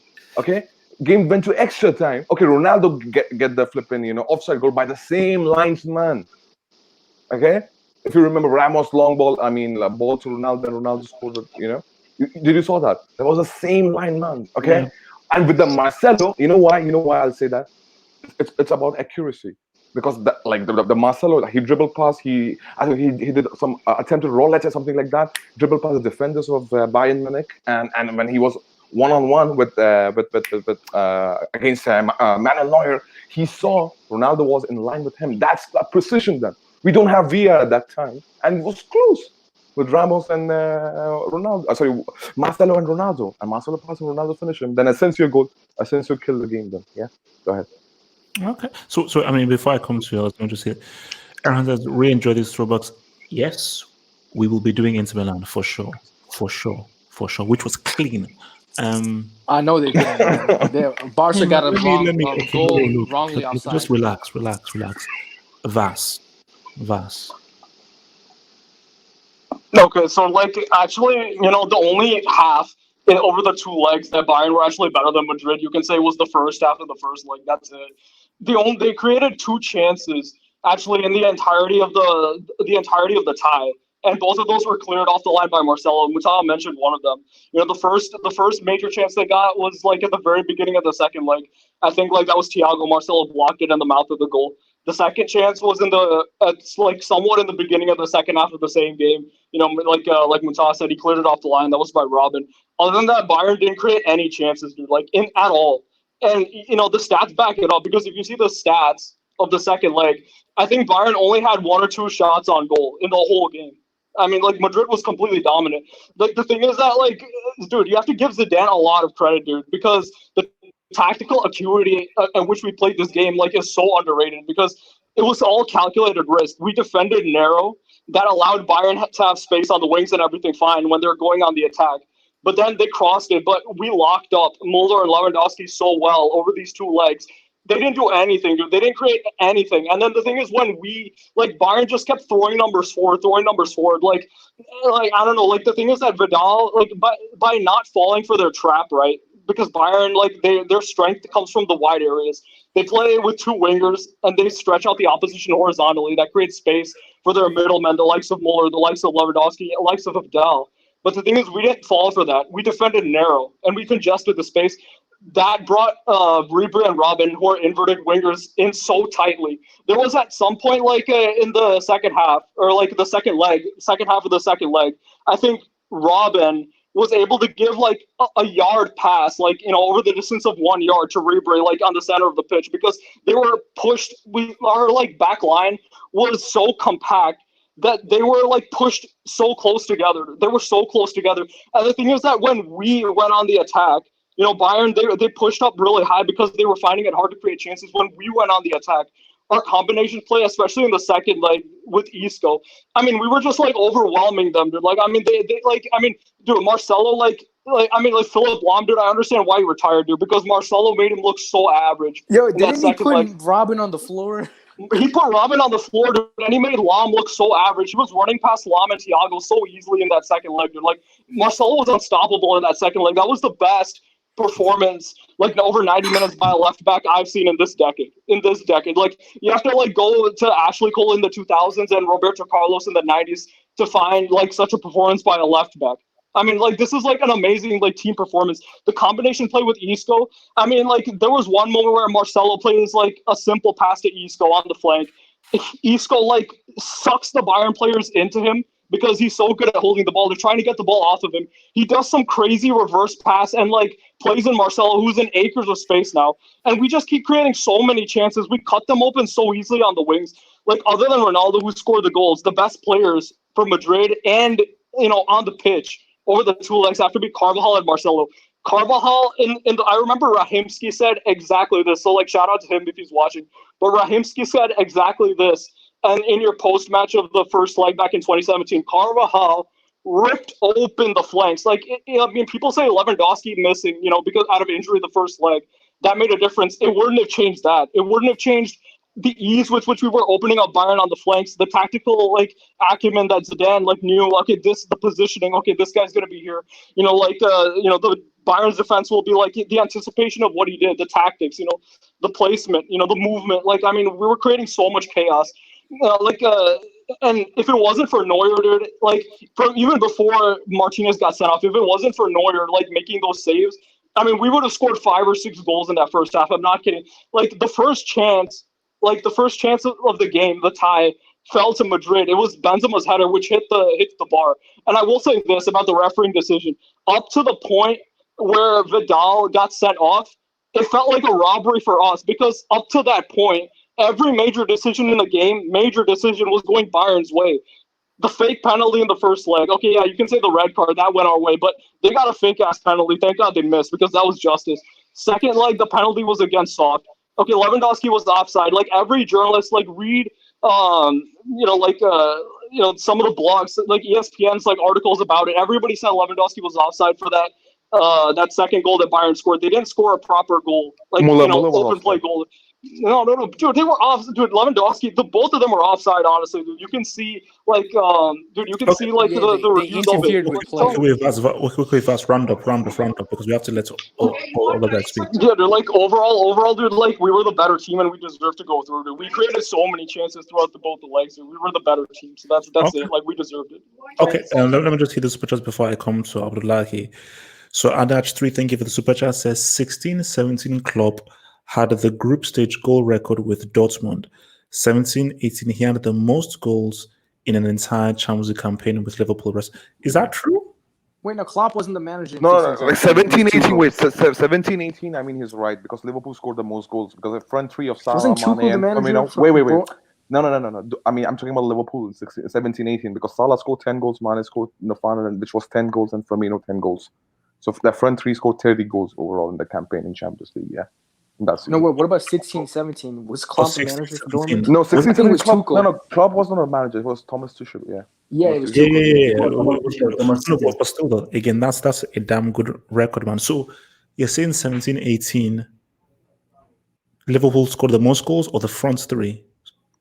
So I The think they team, lied. no, Because no way. remember, The entire didn't they score team like as well. 6 goals against No. The Roma? team and the front three, like they were the highest scorer in that season in Champions League. I think this was of all time, if I'm not wrong. That was the highest goal scoring Yeah, I team think in that one might be season of all true. time. no. Yeah. I think I need to recheck. But no, look, I said, look, give Klopp his credit. Like you see, because like 2018, Salah was Oh on. yeah, because in the And quarters again, they won like look, 5-0 against easy. We'll get to Porto. 2018. We will get to 2018 because it's like if Salah was fit, would they have won? But we'll get there. We'll get there. David could say 2017 was the best Champions League season this decade. 2017 was pretty good, but what I will say though is that you may have a point based on the kind of matches that were played, but 2019 was the most dramatic in terms of just drama. Forget the final. The final was horrible. Wait. There was the comeback though. 2019 was The the Barca most comeback was on, dramatic by far. but Barca comeback on 2017 though. Okay. What's it called? Abdullahi, go for it. Yeah, for me, I think that much. The 2017, there was like too many referee errors. I think before the Vidal red card, there were way too. I don't know if there was VR in that kind of era. I don't think this kind of error will have stilled. But they were like from the referee to the last man, all the decision was just going in bias way. Despite everything, like there wasn't kind of too many stuff that goes into Madrid with. It was too many controversy. Was way too much. Was way too many controversy. Before Vidal was get sent off, he should have been sent off way long time before even get the red card because it was just kind of too rough. And I'm gonna give kudos to kind of Kasim, Calvaha, yeah, and Marcelo. Like those two of them was like in that 2017 they were the architect of that match because with their defending and their crossing, Bayern could not even have it. They only had two chances, just two chances out of the entire first and second leg, just two chances. And people kept telling me Lewandowski did Lewandowski. No, I'm sorry, you cannot give me an excuse about Lewandowski do this, Lewandowski does that. No, clearly he did not even show up that much like he usually does. So you can't give an excuse about that. It was clearly Marcelo and the Cavaja who ripped them apart. There was Ribery, there was Ruben, and everybody still played. But for me, the match was kind of based on the controversy in the referees and the linesman. Too many controversies were just too much in that match. Okay. FG. Yeah, man. Look, in terms of like quality, like this, both those legs was amazing to watch. But in terms of the right team went through. Madrid was the better team in the first leg, and the second leg, even the first half was even, but the second half Madrid was better. And the goals Bayern scored, in the second leg, both of them were flukes. One was a penalty, which should not have been. And the second one was where Lewandowski and Thomas Muller interfered with the play when they were offside, and that shouldn't have counted. So look, and Marcelo and Carvalho, those were the first great right backs that started this whole fullbacks era thing. Not Robertson and your Trent, not the poor man right backs and left backs. It's Marcelo and Carvalho. Easy, relax. And secondly, look, man, Cristiano Ronaldo, 5 goals against Bayern Munich. This is the definition of a big game player. Not your Hazards, not your Messi's, maybe not even your Neymars, honestly. Look, man, when you can score 5 goals against Bayern Munich, then you can talk. But other than that, great match. And this is why I told you guys like 2 weeks ago, this is like the European El Clasico because these Bayern and Madrid, the ties, they never fail to disappoint. They always live up to the billing. So that's all I gotta say. Okay. Catalog. Yeah, look, this this quarterfinal was sick, man. Like this was the student meeting the master. Ancelotti versus Zidane. The first leg was it fair though? Was it fair? Was it a fair game? Both legs. It wasn't fair to both teams, to be fair. That first leg was okay. It was cool. Lewandowski was injured because of the Dortmund game. Müller was striking up front, and Müller under Ancelotti was that guy was bullshit, man. That guy was shit, man. Müller in that 2017, that was not his year. Robin was there. I can't remember if Ribery was there. I know they had Douglas Costa, and this is the Bayern team who just flogged.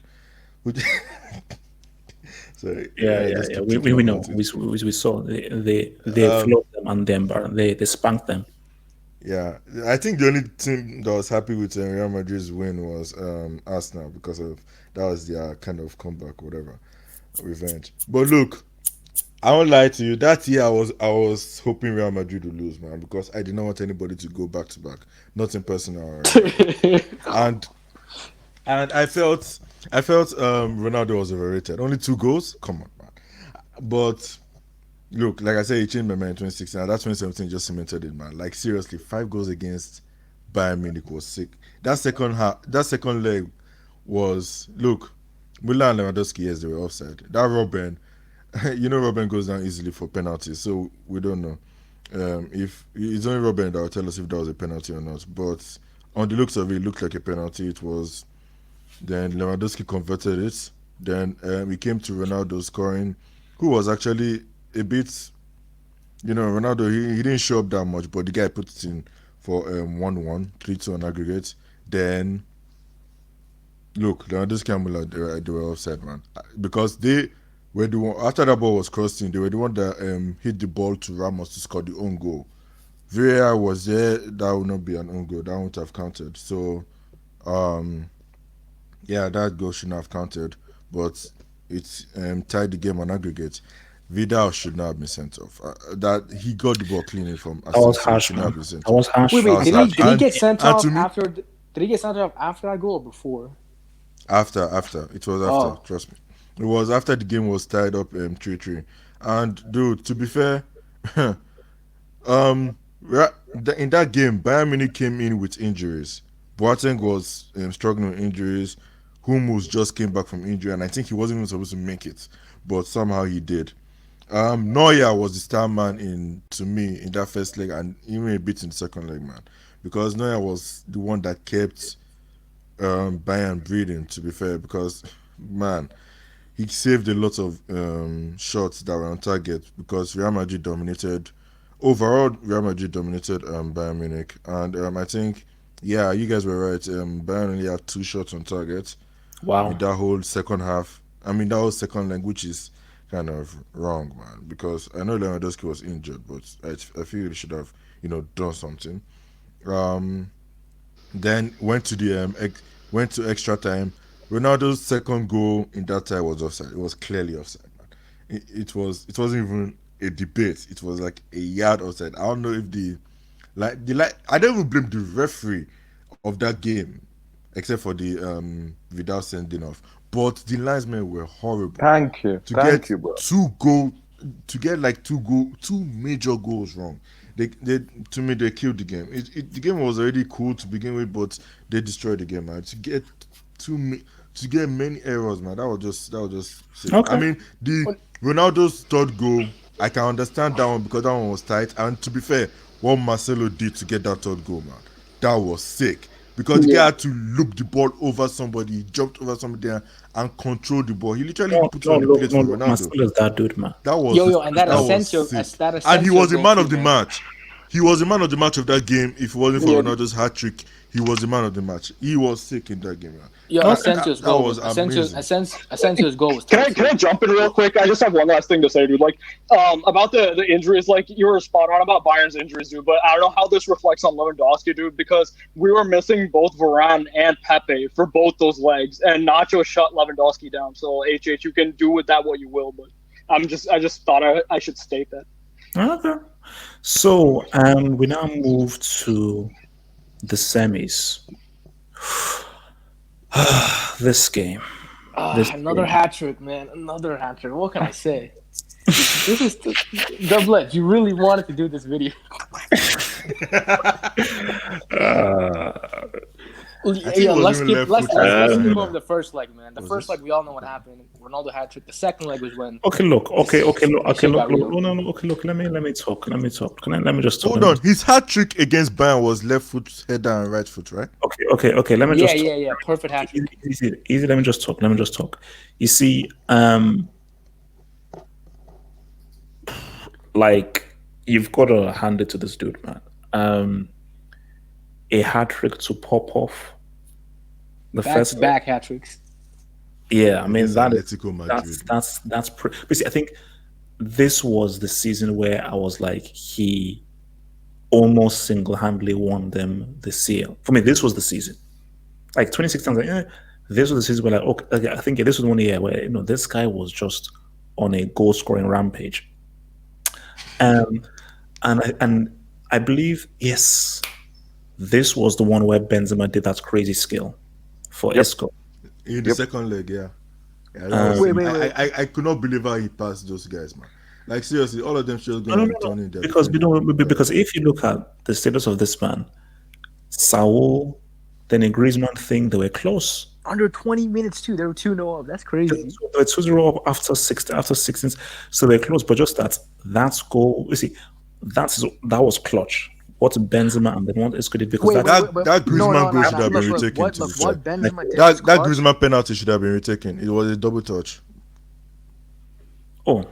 Look, what Benzema did was great, but look, man, Modric in that second half, in that whole second, the second leg, that was the best performance Modric ever had, and that was the most important performance Madrid needed, because every other Madrid player was playing bad in that first half, because Atletico was just destroying through. He was the only one connecting the dots, dribbling, playmaking, defending. This dude was like perfection in that second leg. Like I was nearly crying just by how good this guy was. That's how good this guy was. Dude, this dude, rewatch that game, man. People talk about Zidane against Brazil. No, Modric against Atletico in that second leg. Thank you, FG. Thank you. Bro. Just listen to yourself. Listen to yourself saying that against Brazil, against Atletico. I'm sorry. Look, man, that Modric performance in that second leg, that's the definition of a perfect midfielder performance. Yes, yes. You can't, dude, everything was against Madrid, and he was the only one playing good. Not good, just amazing. Yeah, I already said what it means. And Ronaldo's the GOAT anyway. Yeah, Ronaldo GOAT. Another hat-trick for the record books.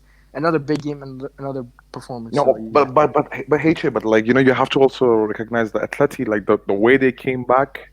Wow. I mean, I didn't expect Atleti to come back so early in 20 minutes, 30 minutes, bro. I mean, that was so serious, man. I mean, they were believing the entire atmosphere of that stadium, bro. Oh my god. No. Basically, put it this way: if Atletico had gone into halftime 2-0, I believe. So if it was 3, they needed 2 more goals. They needed 2 more goals? No, they just need one goal. They needed one more to equalize the 3-0, 3-0. They needed one more goal to enforce extra time. Oh, okay, yeah. No, but Real Madrid didn't have the away goal though. So basically, if Atletico they had the away goal before Isco's goal, yeah. After the halftime, they need 2 more goals, yeah. So basically, if Atletico won 3-1, actually, they need 3 more goals. No, dude. See, look. After the Isco goal, they just needed 2 more goals. No, they need 3. They need 3 more goals. They need 2 more goals. Dude, Gatlog is spot on, dude. Gatlog is spot on, because if it's 4-1, Madrid still go through because of the away goals tiebreaker. So Gatlog is spot on. Yeah, Gatlog is perfect. They need 3 more goals after Isco. 3? Yeah. Jesus. Yeah, they needed to win 5-1, dude. Because that goal killed the game, man. It was over. That second half was just routine. It was over. I always thought it was just 2 goals. I never thought they needed 3. No, but bro, to see Saul in that game, bro. Oh my god. The performance of Saul. That's how critical that Isco goal was, man. Oh god. It killed up the second half. Killed up the second half, man. 3. Yeah. Oh my god. But HJ, I have a question for you. HJ, I have a question for you, bro. The question is, why you wanted Juventus to win that final? Because you knew the greatness was about to happen. Wait, what? Say again. I didn't hear. Say again.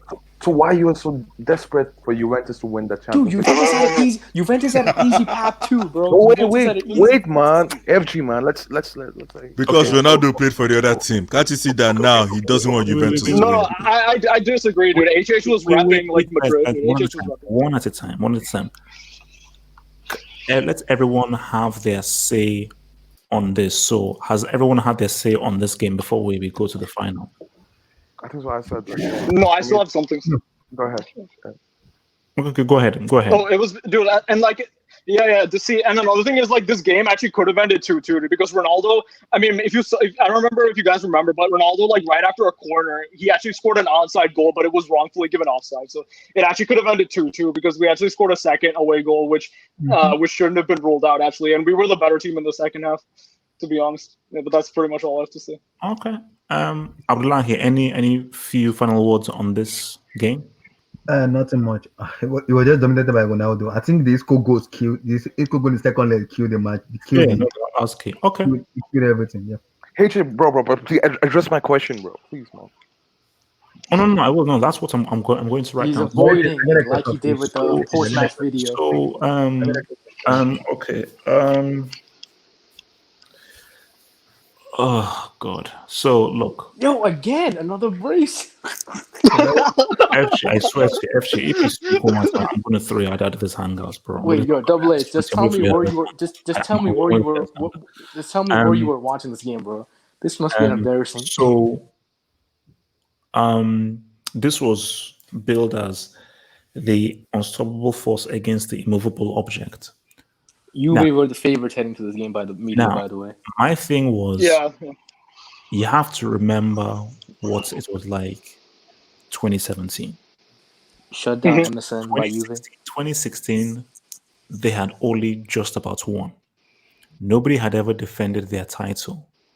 Juventus hadn't won since like 96 when Vialli played his last game.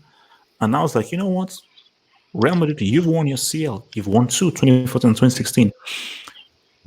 Based on what Juventus did to Barcelona and how well they played in shutting them down, I was like, this is Juve's year. This is Juve's year. And after the festival, I was like, oh, this is set up to be a grandstand second half. Look, I left at Cristiano's second goal. That's what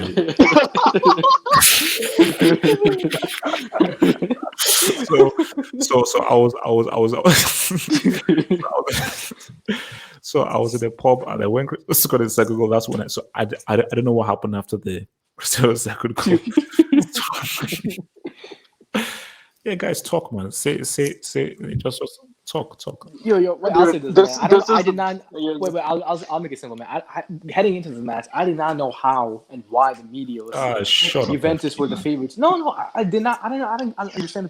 I don't understand that. Considering Madrid went against Bayern and then Atletico Madrid, and the fact that Madrid could have beat Atletico, a team that plays similar to Juventus, and they walked past Atletico with ease. I was like, heading into the match, I was like, this is going to be the easiest match. Because Bayern, because I was more worried against Bayern and Atletico. Against Juventus, this was going to be so easy. Like, there was not one player I was worried about against Juventus. Look, the match was, I was speechless, man. 4-1. Like, there isn't a better and much easier final than that. Like, the best team won, and Ronaldo, another brace, another big game. This is look. Until Hazard does this, you can't talk. And Modric, great. Everyone was just grace, man. Benzema was good, and thank God Zidane did not play Bale in this final. Because leading up to this game, everyone was saying Bale might start because it's in Cardiff and everything. Zidane made the right call, played Isco instead. Isco was one of the best players in this tournament, by the way, this campaign. And the best team won. Are you done? Good. Yeah, and Cristiano. No, man. FG, just shut the Vas. So I feel like this was the game where people really started to understand this game, and we'll talk about the PSG game later. But this was the game where people really started to understand that Cristiano and Real Madrid in the Champions League is not Cristiano and Real Madrid in La Liga. And I think this game, really people really changed their minds, on that whole, idea that Madrid fans were always, always said. And they're Juve, they thought, okay, we completely destroyed Barca, shut them out, barely gave them any chances. And, they had a positive head-to-head record against Madrid in La Liga. They scored 3 goals at the Bernabeu, Messi, masterclass, all that. And they thought, okay, so, Barca and Madrid are around the same level. We thrashed Barca, so we should be able to handle Madrid's attack. But in the Champions League, just something about this competition just brings the best out of our players. And like individually, everybody dropped a masterclass in this game, from Cristiano to Casemiro. Like, I mean, I feel FG covered the basis for Cristiano like pretty well.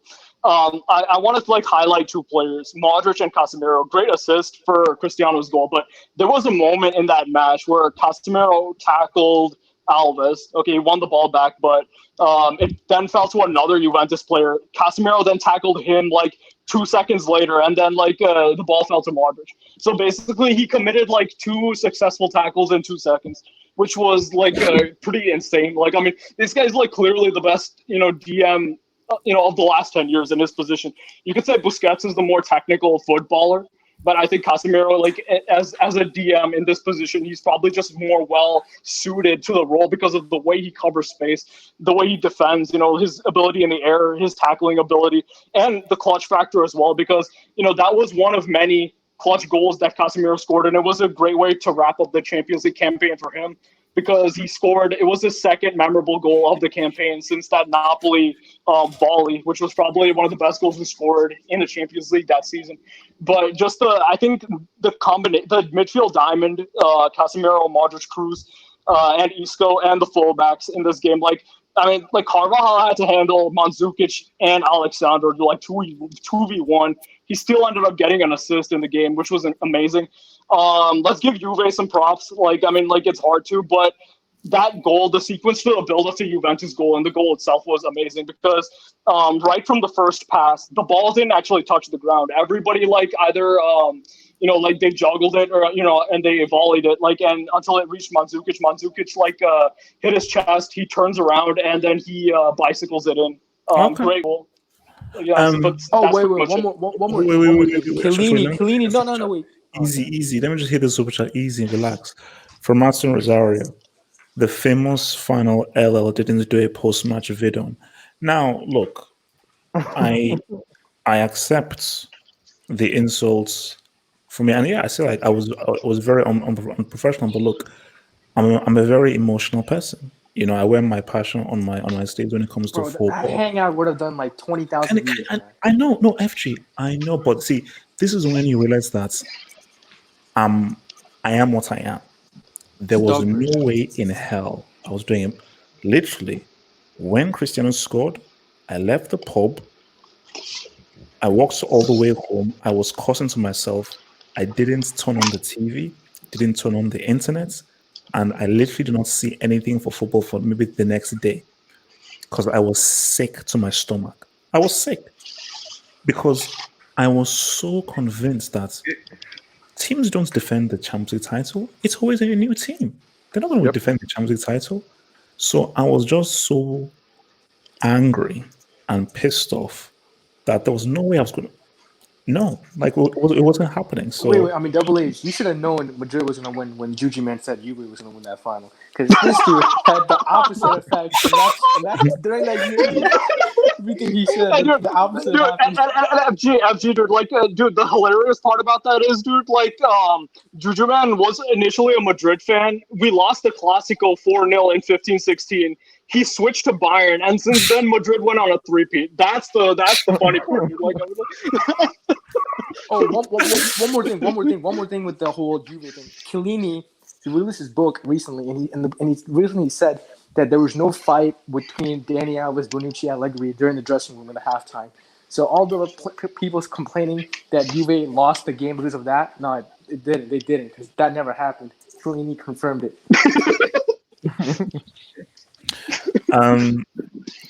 What's it called? So, any of the guys want to just talk briefly? Let's just briefly round this up. I just want to add something over here, bro. With this final, bro, I was like, no, it's a tradition of nobody wins back to back. It's curse.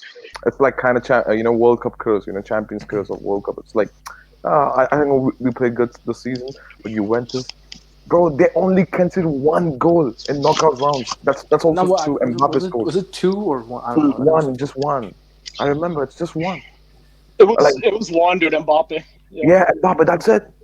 Bro, are you kidding me? I said, bro, how are you going to score against this team? Bro, Bonucci, Barzagli, and Chiellini. That's like they came like BBC and Alexandro and all these. Bro, they were so good defensively. But I know they're the best. I think that's the best defensive performances of those back three. In the Juventus shirt, I believe. In that season in Champions League. But Munta, you know why that game was easy? Because Madrid already had the experience playing against Atletico Madrid, bro. When No, you I play agree. against Atletico, yeah. No, but you know what? You know what I think, bro. And if you remember, in the first half, right, in the first 10 minutes or 20 minutes, Pjanic took the shot and Kelleher saved it, bro. I started Yeah. lighting my cigarette bro, Yeah. at that point. I started lighting my cigarette, bro. I knew this game will go now deep. I thought this game can go to the extra time or something like that. Like I have that kind of sense because I'm quite pessimistic, with my team. And to be honest, Juventus was good. Like in first 20 minutes, Ronaldo came clutch as well. Carvajal, what a cross! Oh, yo, man. the build up to that first goal my was God. amazing. Bro, and do you saw that in the second half? Toni Kroos, Modric, Casemiro, bro, they locked the Juventus midfielders. Even like Sami Khedira was gone. I mean, Pjanic was gone, bro. Oh my God, the build up, bro. That was like a proper possession Madrid team has played. Like moving for the back, Marcelo's run, Isco's, the run inside the deep boxes as well, bro. That was so good, man. Not gonna lie. And Modric assist, if you remember, for Ronaldo's second goal. Ronaldo, man, what a clutch as well, man. I mean, nah, man, this Champions League, bro. Yo, and Casemiro scored. Yeah. I think Casemiro scored in every knockout round in that campaign. Yep. Whoa, he didn't score against Bayern, man. No, wait, No, he didn't didn't score against Bayern yet. Oh, he did. He had I an think that was- assist. He had an And he did assist. score Like, against Oh yeah, Atletico. he had an assist. He had an assist against- Wait, let guys round off. Let guys round off. So, Gatlock, you haven't spoken, so just round us off with this final, man. Bro, Double H, I don't lie to you. I feel your pain and that final. I really do because I told you I didn't want anybody to defend the Champions League. It took something from. It just took a soul out of the Champions League. What made the Champions League so special? That Real Madrid being in that final just did something, man. I didn't want them to be in the final to begin with, but I just got to be bitches. I just got to be bitches and let Ronaldo score 3 goals. Pissed me off. But that final, man. Look, Come on, Gatla, I bro. was Respect hoping. City, bro. I was hoping. No, look, I was hoping for Juventus because of what they did against Real Madrid. But to be fair, their routes to the final was not that difficult. Okay, they played Monaco. I can't believe it's Mbappe that actually scored. They played a Barcelona. 17-year-old. They played Barcelona. 6-1 That's the Barcelona. only team that I gave them credit for. But Barcelona, to be fair, that year, man. I mean, they lost to Malaga too, man. Like, look, the reason why I was afraid of Real Madrid that year, because look at something here. There was a game they played. That team was too stacked, man. There was a game they played where they rested so many players. Look at their starting 11: Kiko Casilla, Danilo, Varane, Nacho Fernandez, Marcelo. Okay, that team can stay. But look at their attack: Kovacic, Lucas Vasquez, Isco, James Rodriguez, Asensio, Morata, and the rest were fit. It's not as if those guys were injured or something. Yo, Benzema, and Isco, all those guys were fit. And one Those more guys thing, were fit. That team was too stacked, man. They were going to win. Yeah, I was one so more thing, afraid of that team in that final. But I was hoping for Juventus. What? Yeah, one more thing. Like Morata and Asensio, great super subs for Madrid that season. Like Morata had 20 goals. That was the Morata that Double H was hailing.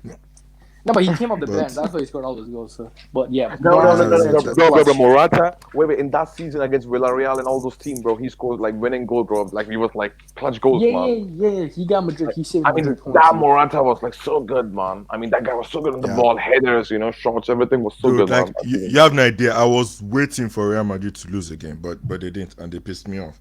That final, immediately Ronaldo scored that goal, I knew they were going to win. The first goal, I knew they were going to win because in my mind I was like, there's something wrong because look. No. When Juventus second half, things crumbled. Second half, look, things crumbled. Double H. Ronaldo started it. Do you know why? Because look, you've played against Messi, Suarez, and Neymar. These are the best attacking players in South America, probably even around the world, and you did not score. The thing about Juventus is that they always score the first goal. They always build the process. The fact that Real Madrid and this guy only considered like 3 goals in the entire campaign, man. In the entire campaign, they only considered like 3 goals. And against Real Madrid, the fact that they scored first when Mandzukic equalized, I was like, okay, good. Now when Casemiro scored, I was like, this was not in the script. This was supposed to stay 1-1. Juventus was supposed to score the next goal to make it 2-1 or force extra time or something. The fact that Casemiro scored just tore the game apart again. Yo, Buffon reaction time was so slow, bro. And that second half was embarrassing. That second half was embarrassing because I don't think Juventus did I think shit no. Something in that second happened in the half. dressing room. Something happened. Nah, like Chiellini said it, bro. Nothing happened. He stayed. Bro, I don't know what, if anything, happened, but that second half was shit, man. Let them look, in 2015 against Barcelona, Chiellini was injured, okay, but you guys had BBC, man. Everybody was there. Dani Alves was there. Sancho, everybody was there, man. I don't know why everybody was hyping Higuain because he scored against Monaco. No offense. I know it's the semi-final, but it was against Monaco. Yeah, I know he shot that ball that Navas saved, but he didn't do anything much in that final. That guy was shit, man. Like, seriously, Juventus pissed me off. Like, they turned up like pussies, man. Like, that game pissed me off, man. You know what? Gatlock. You know what? Which player? Wait. We need to bring in Abdullah because he hasn't spoken yet. Abdullah, speak on this. I did not believe Madrid could defend the Champions League back to back.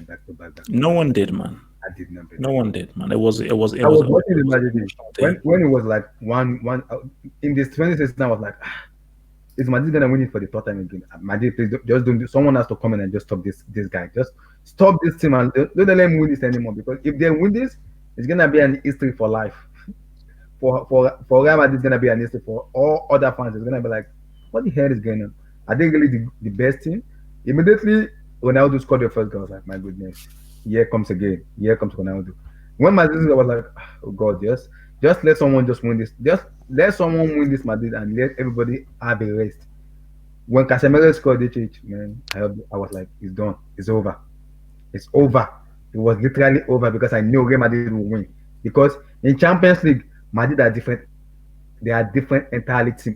In Champions League, they're different team. But in La Liga, they're different team also. So, but in Champions League, as long as you have Cristiano Ronaldo in that team in Champions League, they will always find a way to win. But I don't know what went wrong with Juventus in the second half. In the first half, they played very well. But dude, it's a typical Italian team, bro. 1-1. Obviously, they're gonna sit back, bro. They're obviously gonna sit back. They collapsed. I didn't even know what went wrong in the second half. They literally collapsed. I was like, what the hell is going on? They collapsed. They didn't even show up. I was like, what's going on with this team? You know what, Abdullahi? But you need to ask a question, right? Where was Dybala in that final? Ramos clamped him up, bro. After that Barcelona 2 goals, everybody was hyping him. I too, I'll admit I was one of those people, but man, Dybala did not show up, man. Like seriously. I don't know. I need to understand what went wrong in that match. In the second half, what went wrong? They just I think what happened in the second half was self-destructed, man. It was Juventus let Madrid play. That was the problem. Just let Madrid play. Of Ronaldo or who? I don't understand. I didn't really afraid of Ronaldo then, or I don't know. Because they literally in that match, they did not play anything. Third 90 minutes, they did not play apart from the first half when Mandzukic scored, when it was like 1-1. In the second half, everybody collapsed. From the goalkeeper to the defense to the midfield to the striking position, they collapsed. Like, what went wrong in this match? Well, look, to be fair, Abdullahi, maybe they got tired. You know, all of them are old now. I didn't really afraid of Ronaldo. I don't even know what in that match. I can't place a word in that match. I can't place a word. I don't even understand between that match and the Liverpool match against Tottenham. I don't even know which one was worst. In the Champions League final against Tottenham was worse, man. Like, no. Tottenham, because both teams were ass in that final 2019 of all time. Probably both teams didn't show up for that final. I can't, but credit has to be given to Real Madrid. They really kind of show how good of a team they are, and Zidane has to be given some credit too. Okay. Zidane made a big call putting Isco ahead of Bale, man. That's something Poch won't do. Let's be honest. That's something Poch won't do. Because I think one thing we have to do when we review all the thing is how much credit we give to Zidane. Mm-hmm. That's the key thing we have to do. And dude, I give Zidane the most credit for the 2018 campaign.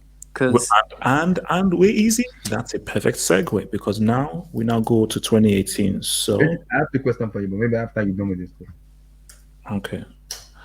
So Oh my God, 3 2018. years. Yeah, the Group of Madrid death. finished second in the group Groupage. stages Oh, no, again. shush, shush, shush! Don't, Yeah. don't spoil it! Don't spoil Yeah. it! Don't spoil it, man! Don't spoil it. So Real Madrid were in Group H. H. Yeah. Ooh, Tottenham, Real Madrid, Borussia Dortmund. So Real Madrid drew with Tottenham 1-1. They lost 3-1 to 3-1. so, Yeah. so they beat Dortmund 3-2, beat Apoel, but then they They so lost they to Tottenham drew- 3-1. I They think. lost to Oh Tottenham no, Yeah. 3-1. also Tottenham Although to be 3-1. fair, Real Madrid had a lot of injuries at that. And let's be honest, during this three-peat, Madrid did not play good in the first half of the season. They always peaked during the knockout stages. Yeah, they peaked in like around the February. Exactly. That was it. That, to be fair, I respected Real for that stuff, man. They don't. Because They will the never beginning peak of in the the season group is stage. baby games. They won't peak in it. But when they peak around the February, that's when they peak. I was like, man, I don't want to play this team. I don't. From round of And don't 16 forget, final, bro. Ronaldo by January in this season, he had 5 goals. Then he just scored 25 plus goals in a row. And then, you look, man, it's all I'm about like- peaking. It's all about peaking. Real Madrid's trip actually proved to me that you don't have to top the group to actually be, because if you think about it, most of the teams that have been winning the Champions League lately have been coming second. Even Liverpool recently, they come second in their group. It doesn't really matter now if you come top or second in your groups nowadays. Wait, how the heck did Tottenham beat Madrid 3-1? Madrid were bad. Real man, that Madrid first had half. injuries, man. There were too Bad many injuries. injuries. That year. Too many injuries. Too many. Way too Wow. many. Way too many injuries. Yo, Dele Alli made a name for himself by scoring 2 of the luckiest goals. By the way, that game. you know what? In this campaign, right? Ronaldo was the only player in Champions League who scored in all the 6 games. No, Yeah. he scored. I think he Yeah, scored in man. 11 consecutive games, though. No, he Yeah. scored in a lot of, yeah, but like in the group stage, He he scored. in Yeah, He all yeah. of scored the games, yeah. from Juventus. No, he scored from Juventus final to Juventus again, and that's Yeah. He broke Bernabeu, broke Van Nistelrooy's record and Yeah. made it the 11 consecutive games in a row. No, see, the thing that is so crazy about this is they finished second yet again. In my mind, I exactly. was like, all right. Funny you- thing is you- that Tottenham you've finished first and defended they went out. So basically, you say so. In my mind, is like, okay, you've defended it. That's great. It was a good run. Cool. So this was a precursor. So okay, I just think that these guys have just Wait a minute. They played. Well, Wait. Dortmund had two points. Yeah. Yeah. Those were ass in this game. They were bullshit, man. Just rubbish. No, Those were really bad. When this start, No, but This was done, man. but Spurs was really good in this season, bro. If you see the dominant Juventus as well. I don't give a damn. This makes the No. Bundesliga look like a bunch of flipping carpenters. 2 points. yo, wait. What's even You worse couldn't is that they beat- finished wait, first last Wait, season over Madrid. You couldn't beat Apoel? This Oh was my before, God. and Aubameyang was there, man. Aubameyang was there. Oh, I bro, think Tuchel was actually Tuchel still there? Was Tuchel still there? Yeah, but Thomas Tuchel was the manager. Yeah, that's an L. That's an L. Okay, all right, so Oh, the most hyped game in the round of 16 ever, bro. This game was so hyped when it was drawn. And This was Neymar was there this for was first the- leg. Neymar was there and for first leg, man. And I don't care Mbappe what was anybody there. says. And Mbappe was there. Dude, this was the biggest, most hyped up match ever. This was like the Galacticos versus the New Galacticos. Like that was like I don't the like. setup. I don't like. This was the first game. This was the first game in the trip that actually supported Real Madrid, because bro, PSG were overrated, man. They were overrated in that game. Everybody just started saying, "Oh, they are favorites. They have not proved anything yet, man." okay, let me get this straight. Did this flipping loser score in every single knockouts game? Yeah. He didn't. He No, scored no. against. No, he scored he's- both he leg against stopped after- PSG, both leg against Juventus. He stopped He after didn't- Juventus. He stopped after Yeah, Juventus. he didn't score against Bayern in the final. Oh man, oh god. Wow. Look, you know what, guys? Like, I think I have to give this dude his credits, man. Oh, now It you took you like 10, Now 10 you now know years. you have Yeah, to think, bro. FG, shut the hell up. I mean, if as we're just looking through these games, this guy is really just scoring in every single game. This guy's scoring in every single ball. Okay, so thoughts, Real Madrid, PSG, thoughts. I'll go first. Neymar was great in this game, but in the final third, his passing and decision making was the flaw that led to PSG not win this game. Because this dude was dribbling all over the pitch, getting into grace. No, dude, he was great. He was great in the first leg. I'm not laughing at you. I'm talking about this guy. Yeah, but he was great in the first leg, man. He was creating so many chances. But like I said, his final decision making in the final third was what let him down. Mbappe, he got locked up by Sergio Ramos. Like, plain and simple. But the biggest controversy was that, look, that wasn't a penalty on Cruz because Cruz was actually offside. Madrid should not have gotten a penalty, but it is what it is. But over the two legs, Madrid were the better team. They deserve to go through. But PSG, look, man, that first leg at the Bernabeu, they should have scored at least 2 or 3 goals because Dani Alves in that second half, this dude was playing in the midfield and creating so many chances. That was their best chance to beat. I think that was probably the best chance, other than Bayern Munich in the semis, to knock Madrid off. But they didn't have the experience and they didn't have the execution. So that's what led PSG to the downfall. But overall, Ronaldo, Modric, not Modric, Cruz. Yeah, this was Cruz's campaign, and Ramos held it down this season. No, actually, Can I go next, bro? So from Martin Rosario, who says, Gatlock, did Chelsea make the semis of the Champions League this season? Martin, 2012. No, he didn't. He didn't at all. He wasn't asking you. Martin, 2012. My name is right there, bro. 2012. That's what I'm going to say to you. And Martin, stop being a hater and respect Zad. You know you love Zad because you told me yesterday how much you love Zad. So this is all. Double H, in 2012, who did you beat to get to the final? Barcelona. But who do you beat? Barcelona, right? And what was Barcelona's score in the second leg in 2018? It was 2-0. Then came out to 3-0. Thank you. Okay, look. So my thing here is that okay, wait, what are we doing? No, because I want to look at Barcelona's wins in the next stream, because I don't want to just look at what Barcelona did in those wins. Wait, what? About Roma. The Pepsi? Man, just relax, bro. Relax, man. God damn. What are we doing? So quarters.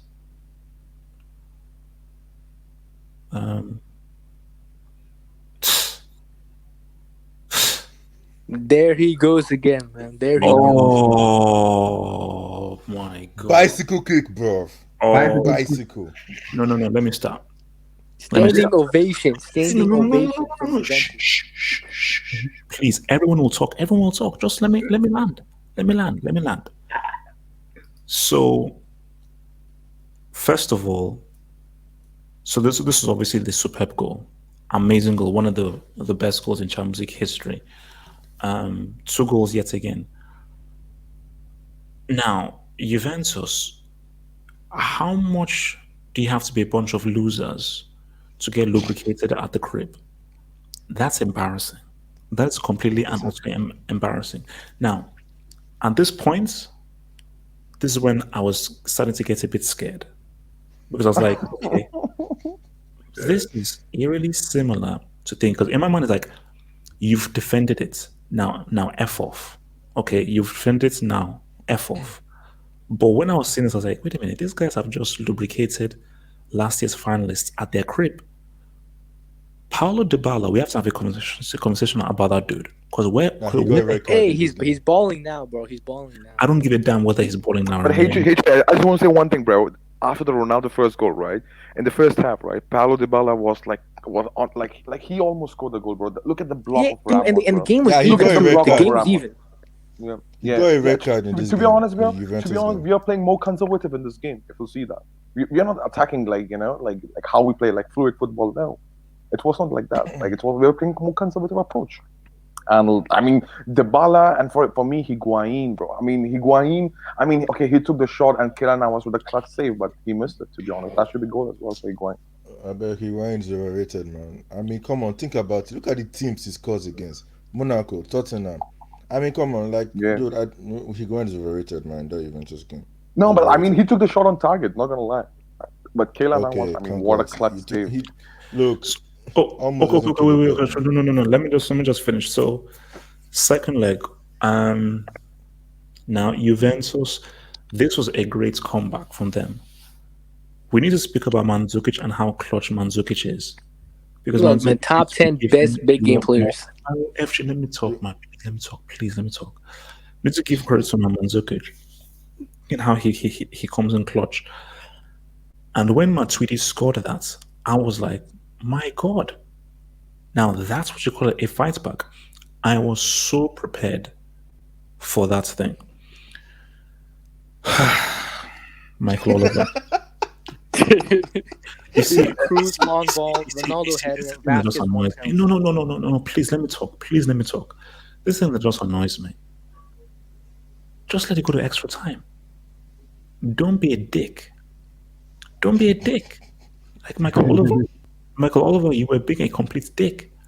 The footballing world, first of all, 98th? Really? Really? Dude, No, but they Nah, stalled it for was 5 actually minutes. They 92nd. stalled for 5 Let minutes. me land. Let It me was actually land. 92nd. Please, let me land. You guys talk so much, but let me talk now, man. So my thing is this.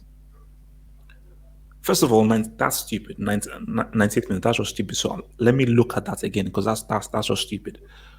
My thing is this. First of all, I think was it like a weird old handball or some crazy thing or something? It That wasn't enough for a penalty. And my thing that for a referee, you have to be mindful of look, this is a CL. It's a CL. It's a CL quarter. In a CL quarter, don't be stupid. Don't let a CL quarter be decided by a 98-minute penalty. Don't be stupid. Unless it is completely obvious. It was obvious. Oh my God, I swear to you, please, let me finish. Please. Don't let a CL quarter be decided by a penalty, Michael Oliver, you moron. But I'll give it to you. It was a huge penalty.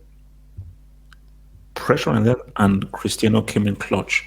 But Michael Oliver completely ruined what would have been, I think, an epic extra time. So, yeah, talk. No, but hey, yo, hatred, bro. But you saw that, right? How important Sergio Ramos is for us. You know Yeah. what? I mean, bro, without that guy, I mean, okay, Ronaldo's like the highest contributor. I'll give him that. But without Ramos, also, we are not winning champion. That's three. Wait. Monta, where do you rank? Look, we all know Ronaldo's number one, but between Modric and Ronaldo, who is the second most important player for Madrid? For me, in that three like, players? okay, for me, it's first is Ronaldo, second is Sergio Ramos, third Modric. For fourth me, it's like Marcelo. Ronaldo, Modric, then Ramos. Basically. Nah, bro. Hold on. Without Sergio Ramos, bro. Look how Juventus was like they were so confident, bro. In the first leg, Ramos closed everyone, bro. Bro, what the first leg, bro? When it comes to second leg, what they did, bro? Because look, they were Vallejo was playing something like that. I'll give you this. I will say Modric has had better performance in the three-peat, but Ramos was more consistent than Modric throughout the whole three-peat. So I'll say, I mean, it's fair to say Ramos second best. Yeah. Yeah. Okay. Yeah. Thank you, bro. Without Ramos, bro. Yeah. Oh my God, bro. The same thing happened, right? Look against Ajax. Without Ramos, they came back. Even the first leg against Ajax was so shit, man. Not gonna lie, bro. In the first leg, but we won. Look at Ramos, bro. Ramos is so good defensive, especially in the knockout rounds. Oh my God. I mean, what? I don't understand. What? Okay, you give credit to Ronaldo. You give credit to Modric, but I cannot see any credit given to Ramos, bro. Given to Ramos. Wait, one more thing. I mean, Double H, it was an obvious penalty. Benatia pushed Vasquez in the back. If you push a player in the back, it's always a foul, no matter where you go. No. But was it? I think Was if there it was an VAR, obvious that should have penalty? been a penalty. If there was VAR, that should have been a penalty. Was it an obvious penalty? That's what I want to know. Was it an obvious penalty? That's what I Yes, want to know. dude, he had both his hands on his back. And Yeah, Vasquez man. was on a clear position to score 1v1. It was a push, dude. It was a push. Like, It's a CL quarter final, man. Come on. so Come on. No. Extra But time. hatred, no, but dude, Unless see, it is dude, no fully more. clear. But according to books, No, bro, that's a but penalty, bro. How can you deny that? yeah, no, Munta, dude. So, like, dude, this is what I don't understand about the haters, Munta, dude. So, like, according to like all these people, like literally, like back then, dude, the Rob and Casemiro thing from 2017, that was a penalty, but this wasn't a penalty, dude. Like, that's by their logic, dude. It makes no sense at all. Oh wait, one more thing. Don't forget that. What do you call it? What was I gonna say? Oh yeah, after the first half in the second leg, Zidane subbed off Bale and Madrid, and after that substitutions, Madrid was easily outplaying Juventus. They were dominating the game. Yeah. There was You know what? there was FG. Juventus. The only dude that match Weedy goal was so full because Navas let the ball out. FG, but you know the worst performer for us, for Real Madrid in that team, in that game was Bale and Madrid. No. It was Keylor Navas. Bro, if you see the second goal and third goal he considered, bro, you cannot consider that as being an elite goalkeeper. Look at the second header; it was on the first post, bro. The thing is that both those Mandzukic goals was literally the thing. No, the thing is both those Mandzukic goals. It was literally Mandzukic towering over Carvajal. Like, no, I give you that. Yeah. Of course, I give you that. But if you see the mistakes, right? I mean, Navas made for the second goal, bro. You have to say, bro, how many times we have seen like goal, even Laurie saving in the first goal, bro, and even for the third goal, bro. Oh my handling, bro. Look at his hand, bro. Another thing. I mean, Double H. If that game went to extra time, Madrid still would have went through because they had more. Their squad depth was better, and they were playing FG, far that's better. not my point. FG, my point is that I wanted to say extra time. No, I believe Real Madrid would have won. But Double H. Let me hear this out. Michael Oliver's. Why decide it like that? Why? Because Michael Oliver saved you 30 minutes. You would have wasted 30 minutes because it would have been the same outcome. He gave you 30 free time to spend your day going to the beach, going to the pub, going drinking something. He saved you 30 minutes of your damn life. That outcome was always going to be the same, no matter what.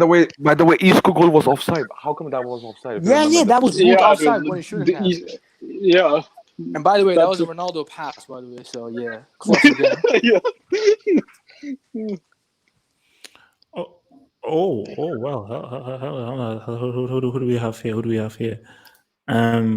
Hazard. Are you alive? Defend Lewandowski, man. What was he doing in the Champions League? Shut up. Mobile. Hopefully you've enjoyed your thing. Hazem, are you there?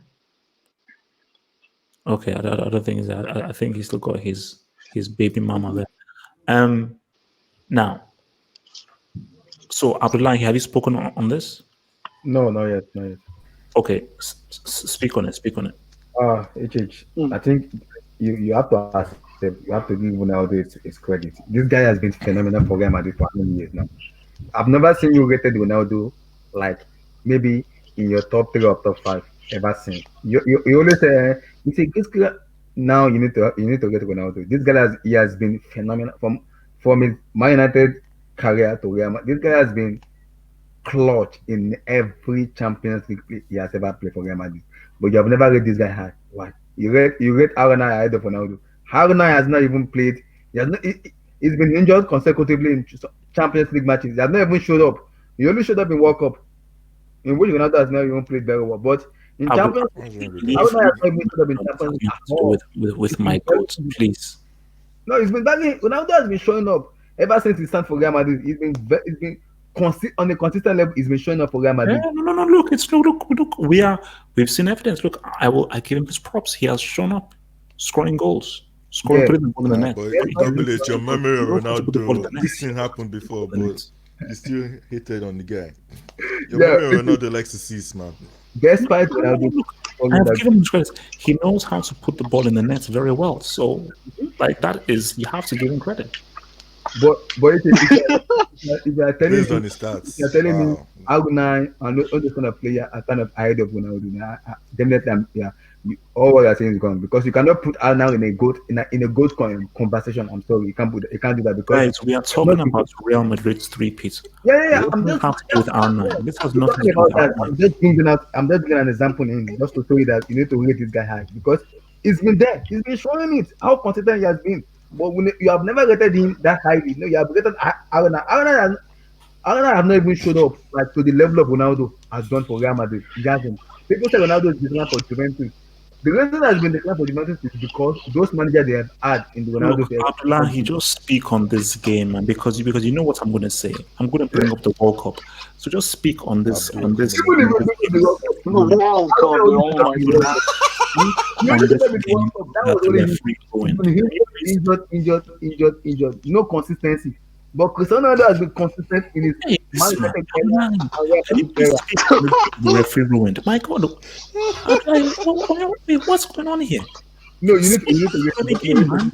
this guy. Dude, it was the Cristiano tie, man. Of course, it's Cristiano talk. No, you have to give him you have to rate this guy. He's been doing it. People, we said no. Look at this now. We said Messi have been doing this for Barcelona. Hey, this man. At the club in Argentina. Wait, So wait, you need to wait, get this guy. Abdullah here. Are you allergic to staying on topic? Speak about this game. Wait, Okay, see. we want to talk about this game. I'm gonna talk about Oh it. man. All from the knockout stage from 2016 to 2018 knockout, Ronaldo has been showing. Apart from Ramos, who has been the consistent player, Ronaldo has been there. So he's been showing. Then he shows how great a player is, how caliber, how great of a player he is. He's not just a medical player. He's been on a consistent level. This guy has been balling. He's been balling. Real Madrid fans already know, but some fans, Barcelona, Bayern Munich, they will not call him the goat because they will even put him one of the goals. They'll be saying no, he's just a better player because he can score goals. No, I'm sorry, no. This guy has been consistent. He has broken tons of records for Real Madrid. I still don't know why the beef is on him. I don't blame FG being a Ronaldo fan because he knows who a great of a player Ronaldo is. When you call greatness, you put Ronaldo in because he's been consistent. He is. Okay. You All need to right. respect. You need to respect. Okay. Gatlock, round us off now. Oh man. We're talking about the quarterfinal alone, right? We're not Yeah, we're not going to the you semis be yet. Real Madrid, man. Man, look, you know what I've said about Juventus, man. Was it a In the penalty? champion, huh? Was it a penalty? I think it was just look, like someone said once, it can't be 100% penalty. I don't think it was 100% penalty, but I think it was a penalty. To be fair, I don't know what Vasquez was doing chesting that ball. He should have just, I don't know, headed the ball in or something. They just chested it, and penalty are coming from behind, stopping a goal scoring opportunity. It's a penalty, man. And look, Ronaldo, the way he took that penalty, top spot. It wasn't like, oh, let me go down the middle to just be safe. This dude went to the top spot. Chesney dove the right way, but bro, and the pressure was in, man. This dude waited for 5 minutes, and he still put the ball into the net. That was clutch, man. Ronaldo came in clutch, man. Dude, he came in clutch, and this is a Juventus team who are supposed to be good defensively. But when you are Real's bitches, of course you won't you'll be shit, man. Like that thing was. I'm sorry, man, but look what Ronaldo did, man. Like, I mean, come on, like Juventus, man. I really respected this team. Like, I really did. But why is it that when they come up against Real Madrid, they just fold? Them and Atletico, like it pisses me off sometimes. I expect to see a tight game. In La Liga, it can be a tight game against Atletico, but in the Champions League, them and Juventus and Atletico, every time Ronaldo always comes clutch. That's why Juventus had to buy him, man. It was that game. I was worried, man, because look, they've already defended their title, and after they beat PSG, I was like, okay, you can go out now. You can go out now. But they did it. The way they beat Juventus in that first leg, I was scared, man. I was really scared because 3 peats. Come on, 3 in 4 years was enough. Like, come on. Okay. All right. Oh, So, man. let's move now.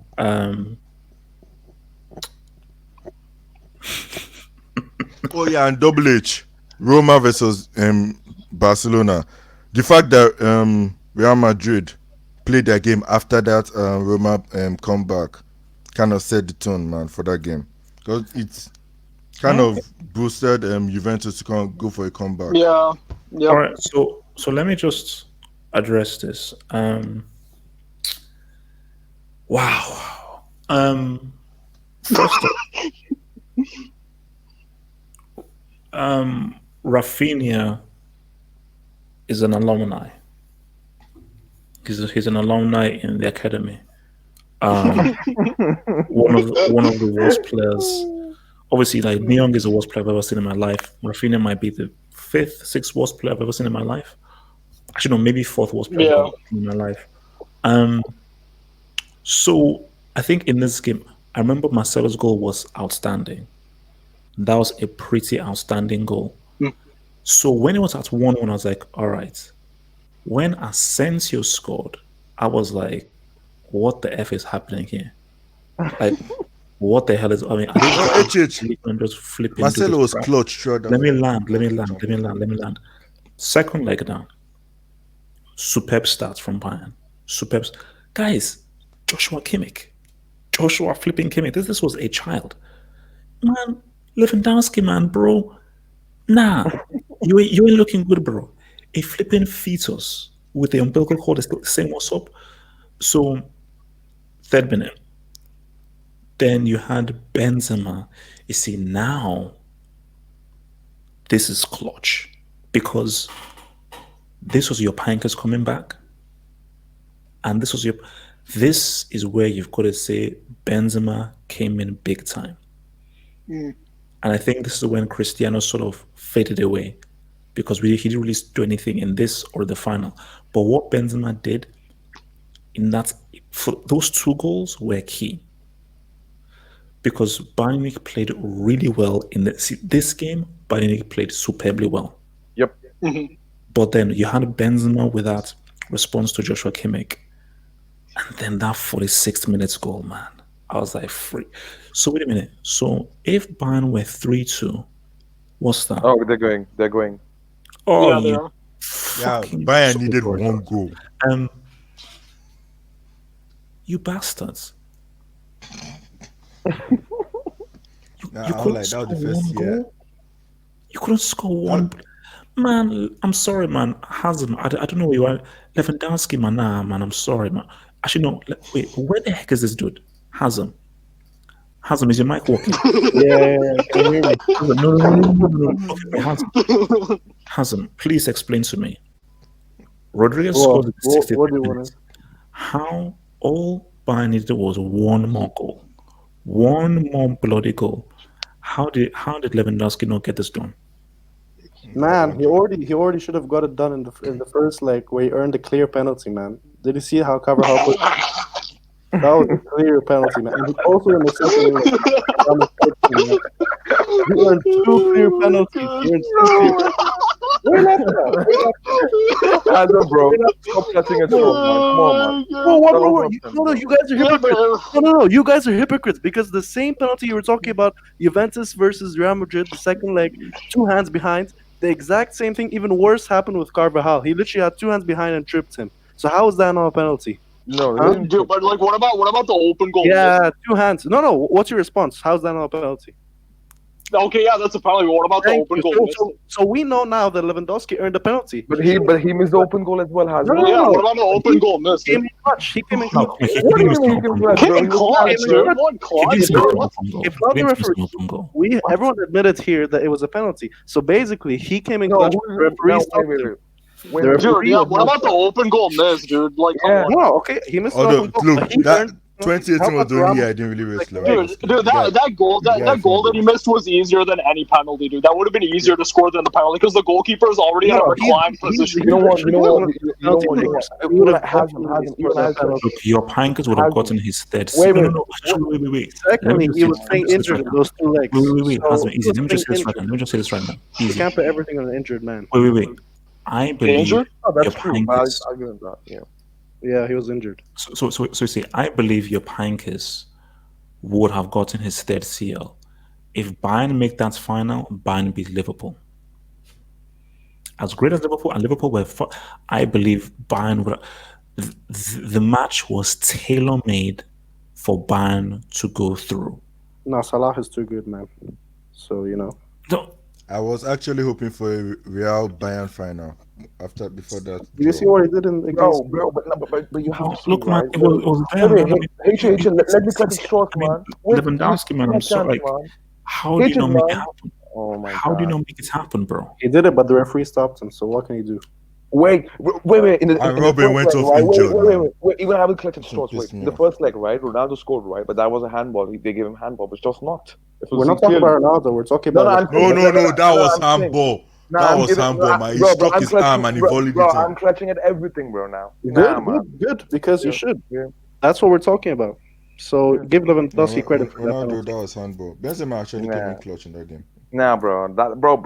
For me, bro. I mean, look, the best player for Bayern Munich in both the legs was Frank Ribery, man. That guy. No, Ribery was the so most. good, Bro, man. No, did you in see the Ribery first in the leg? first That's another leg, thing. second leg, not Thank much. you for reminding me. Thank you. Ribery's selfishness in the first leg literally destroyed Lewandowski. He didn't give anything. He had so many goal opportunities. Selfishness. Yeah, he had Nah, he wasn't selfish. He wasn't Get up, selfish. He bro. wasn't You don't selfish. say that, bro. The only Hasn't, bro. one time Hasn't, he bro. Come on, bro. He The wasn't only You don't selfish. say that, Okay, bro. look, three players in the box. Lewandowski was Hasn't three done players this, for man. bro. Three Come on, players man. in the box. The only one time he crossed. Every time he had perfect opportunity, he shot. Hasn't, please don't do my this. Hasn't, please Yeah, don't do he this. did it. Bro, Look, watch the Double H, first can I leg. go? Watch the first leg. Bro, anyone who with two eyes can see the first leg, Ribery was going mad with the selfishness. And this is the story of Lewandowski at Bayern. He's stuck with selfish wingers. Now you have Coman. I don't know what he's doing there. The only guy who was Nah. providing some kind of service was Douglas Costa. So, I don't know, man. Lewandowski, man, he gets slandered too much, man. Okay. Gatlock, you wanted to talk on this, man. Yeah. Look, let me just go through the semi-final. The first leg, team was kind of even. Kimmich scored. Okay, great. Then Marcelo just scored out from nowhere. I wasn't expecting that. Then oh my god, I was rooting for Bayern in this Champions League because of Heikens, man. Heikens coming back to win, and this dude was actually on for a treble, man. He could have won another treble. Oh my god, that narrative was going to be so sick, man. Coming out of retirement to win a treble, Heikens, man. That would have shut everything down because everybody was hailing Pep for that Centurion, man. Heikens would have shut that shit down, man. And the funny thing is, Heikens, tactically, he didn't do anything wrong. His players had the chances. I think after the 2 legs, they pulled out a stat that Bayern had like 33 shots. I don't know how many were on target, while Real Madrid had like 11 and like 5 were on target or something. Bayern dominated that whole time, man. That first Rafinha, man, you donkey head. Like seriously. And you know what pisses me off? Someone like this has how many Bundesliga titles, man? Like seriously. I hope he wasn't in that Champions League for 2013 because that would be sad. He was actually, yeah. Actually, wait, Gatlock. Bayern lost to Frankfurt. He lost to Niko Kovac's Frankfurt in the German I Cup know. final. But look, at that point, that's what I'm trying to say. At that semi-final, it was like they were going for a treble. I know they lost to Frankfurt later on, but at that semi-final, it looked like they were going for a treble. And Rafinha, I can understand Urek more, even though it was stupid. But Rafinha, man, like seriously, all you had to do was pass a ball. Pass a ball. It pissed me off, man, because that was just a cheap goal to concede. Bayern were actually doing well. And do you know the thing about Real Madrid? I think nobody had lost a game at home. Juventus, PSG, Bayern Munich. None of them had lost a game at home until they met Real Madrid in the Champions League. That's how crazy that Champions League was. And the second leg, I was backing Lewandowski for this game because in the last year, 2017, he was injured. I understand. He was injured. He was also injured here in this one. He was also injured. I didn't hear much about that, man. Like seriously, Yeah, because even if he was injured, there was a chance. There was a chance at the end of the first leg. Which all he needed to do was put the ball on target. Navas didn't even save it. He just put it wide, and I was like, seriously, man, Lewandowski, that was your chance. And you messed up. And in the second leg, Bayern had so many chances. You talk about selfish wingers. Ribery was the best player in that first leg because he had to be. Everybody else was shit. Muller was shit. No. Tolisso was playing okay. No, I don't no. know who else was there. Ribery was the best player. Best player, yeah, I give it that. He was the best player, and he was the best player for a reason because Lewandowski and the rest were not doing much. And to be fair, To be fair, Ramos, I think, actually locked Lewandowski down in that game, man, No. because those guys did not have chances. Every time they crossed the ball into the box, somebody pushed it away. No, he had a good header. He had a good header from the Bro, side. bro, wait. I just want to mention one more thing over here, right? H. I want to mention one more thing over here. Okay. Monsa, go for it. Monsa. Yeah. Bro, did you saw the Bayern run for the semifinal? How they reached the semifinal run? Look at the part where Yeah, dude. Dude, it's literally. Wait. They faced Besiktas in round of 16. Okay, in quarterfinal they faced Sevilla. Okay, which beat Man United, but still not the elite team.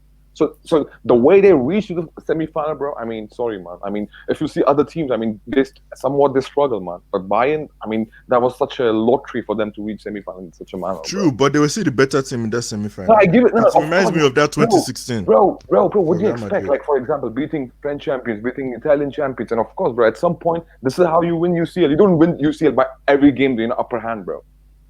If you win like that, bro, then I mean, like for 3-peat, you cannot do that, bro. And that's what we did. To be honest, yeah, Frank Ribery was the best player, bro. I mean, both the legs sorry, Kimmich was really good in the first leg. Okay, the goal he scored, but the second goal that was fluke goal, man. That was a mistake by Sergio Ramos, bro. He didn't clear it properly, bro. That was like a tap in, bro. Open mistake and he scored by. And by the way, I want to ask Kimmich as well. What was his defensive performance, bro? Marcelo, Ronaldo, they took them out. They took him out of the game. He was, bro. If you saw the Benzema first goal in the second leg, right?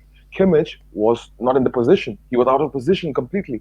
And then Marcelo, you know, the way he put the ball in Benzema's head, bro, that was like such a clutch moment, you know. So even Bayern have so many defensive problems, bro. But the thing is, what I mean, they attack properly, and Frank Ribery was the best player. So they were really good. No, actually, Double H, a question. Why is it that Bayern players are always injured when it comes to the later stages of the season? It's kind of annoying, man. Because in that first leg, 3 players went off injured. Robben, Martinez, and Boateng just went off like that. And these guys played like the lowest amount of games in the top 5 leagues. I don't want to keep on bringing excuses, man. I hate excuses. I hate excuses because, like, you can say injury and everything. There were enough opportunities there for the players on that pitch to win the game, 100%. But one thing I want to note though is that You hate excuses, except when it's Hazard. is that one thing you have to notice that look, PSG, Juventus, Bayern. PSG, Juventus, Bayern. These are all winners, fully dominant teams in their leagues. And Real Madrid went through them and beat all 3, back to back to back. So the whole thing of like, oh no, Bayern Real had any. This is pretty much the toughest run Juventus could have possibly had. And when we get to the final, they faced a team who had been the most prolific. Now, let me ask you guys this. This is a question for the live chat. Question for the live chat and a question for all of you guys here. Do Real Madrid win if Salah isn't injured? Oh, of course not. Come on, man. No. Let's be honest. Yes, we do, dude. Yes, we do. Come on. I mean, sorry, yeah. Real There's Madrid. a reason Ramos injured. Yes, Come on. This is Bro, Ramos. Yes, we do, Salah, dude. in Yes, that we do. season, bro. In that season, Salah, bro. Wait. Guys, chill. Let me start first with Monta. Go on. Yeah, in that season, bro, Salah, Mane, Firmino, right? Okay, all of them. That front 3 of Liverpool was just 30 minutes front 3. After 30 minutes, they died, bro. Look at Roma, what Roma did. You know, ultimately, overall, if you see 90 minutes of performances, they didn't give. They give 30 minutes of performance, but football is not 30 minutes. It's 90 minutes game at least, you know. So I mean, and for me, bro, if you more specifically see the foul of Ramos, where people claim, oh, that was like deliberately he did. No, first Salah tried to lock the arm with Ramos. Of course, Ramos will take the best out of it. Of course, Ramos will take best out of it. And secondly, it's a professional foul. It's a professional foul. I mean, I don't know why you guys as Salah fanboys are like so mad because it's a professional. Yeah, that's a professional, bro. Chasing the ball, both of them chasing the ball. He's chasing his shoulder, not the ball. No, but Salah lost the first. Okay, Hazem, please. Hazem, please tell me you don't believe that Ramos intentionally tried to dislocate Salah's shoulder. Bro, it's so obvious. Come on, man. The way Oh he my literally God. plays I agree with. I agree with. No, he I agree. My I agree. man thinks this is anime. They planned it. Bro, Calculating so you're this. telling me this is a judo move, right? Mixed martial art move. He practices Yes. before. Oh, get out! Have you Come seen on. Ramos? No, dude, but the thing is, dude, the fact of the matter is, dude, like, he intentionally brought Salah down, so he was trying to, like, hurt him or something, dude. Like, I mean, it was Yeah, an intentional thank foul. Coming from a Madrid fan, by the way. Intentional foul. Yeah, it's an intentional Bro, foul. Ramos, Dude. Like, bro, wait, No, Ramos. you see, that's the key thing. It was an intentional foul that we've seen dozens and dozens of years. He didn't intentionally try to dislocate his shoulder. He was trying to bring him down, as you do early on in the game, because he had beaten him for speed. That's a standard professional foul. You're telling me it wouldn't benefit him if the best player in Liverpool that was literally terrorizing Europe would go out of the game? And Ramos is a smart guy, man. You know Ramos is a smart guy. Actually, hasn't. Be realistic. You've watched Oh football my many God, times. bro. Do you really believe Ramos in that game was like, I am going to try and injure some dude called Mohamed Salah? This is not Messi. Remember, he's faced Messi many single times. Salah's not sniffing Messi. But even for Messi, Ramos is not thinking that, oh, I'm going to try and injure Messi. I'm like, I'm just going to try and stop him. Because Bro, in his I'm mind, saying use your okay, yes, eyes. you've done well here, but we just assume that you're maybe a one-season wonder. He's not thinking that you're so much of a threat. I'm going to try and injure you. No, come on. Yeah, be real. because that season Salah was a bigger threat than Messi. Let's be honest. Well, What? nah. I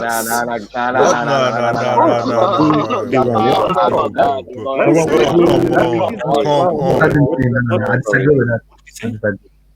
I disagree. No. Oh my God. 2017-18, Salah was better than Messi. How's that? I mean, like, as a goal scorer, maybe, dude. But look at all the other things Messi does on the pitch, dude. Like, Salah isn't. Messi scored more goals than even Nah, Salah. even that- overall, and- bro. Overall. Yeah. Bro, the impact on the game, impact on Champions League. Okay, everything. yeah, but scoring, goal scoring, but No, Messi no, can do a overall. lot more things, dude. No, not overall, dude. Because no, we're not dude, what talking about about playmaking? What we're talking about about dribbling, dude? What about like passing? All those. No. things? You're Messi's talking about ability. I'm thinking about the season. Who had the better season?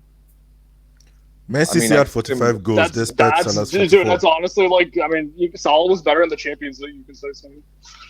Oh my god! How about the Premier? Oh my! Are you serious? Come on, man. No, Like, but everyone was Hazem. No, but they were both good in the league, but like Salah was better in the Champions League, so you can say something. Yeah, so therefore overall Salah was the better season. Yeah, so to I be never fair, thought Salah Salah, was better in you know.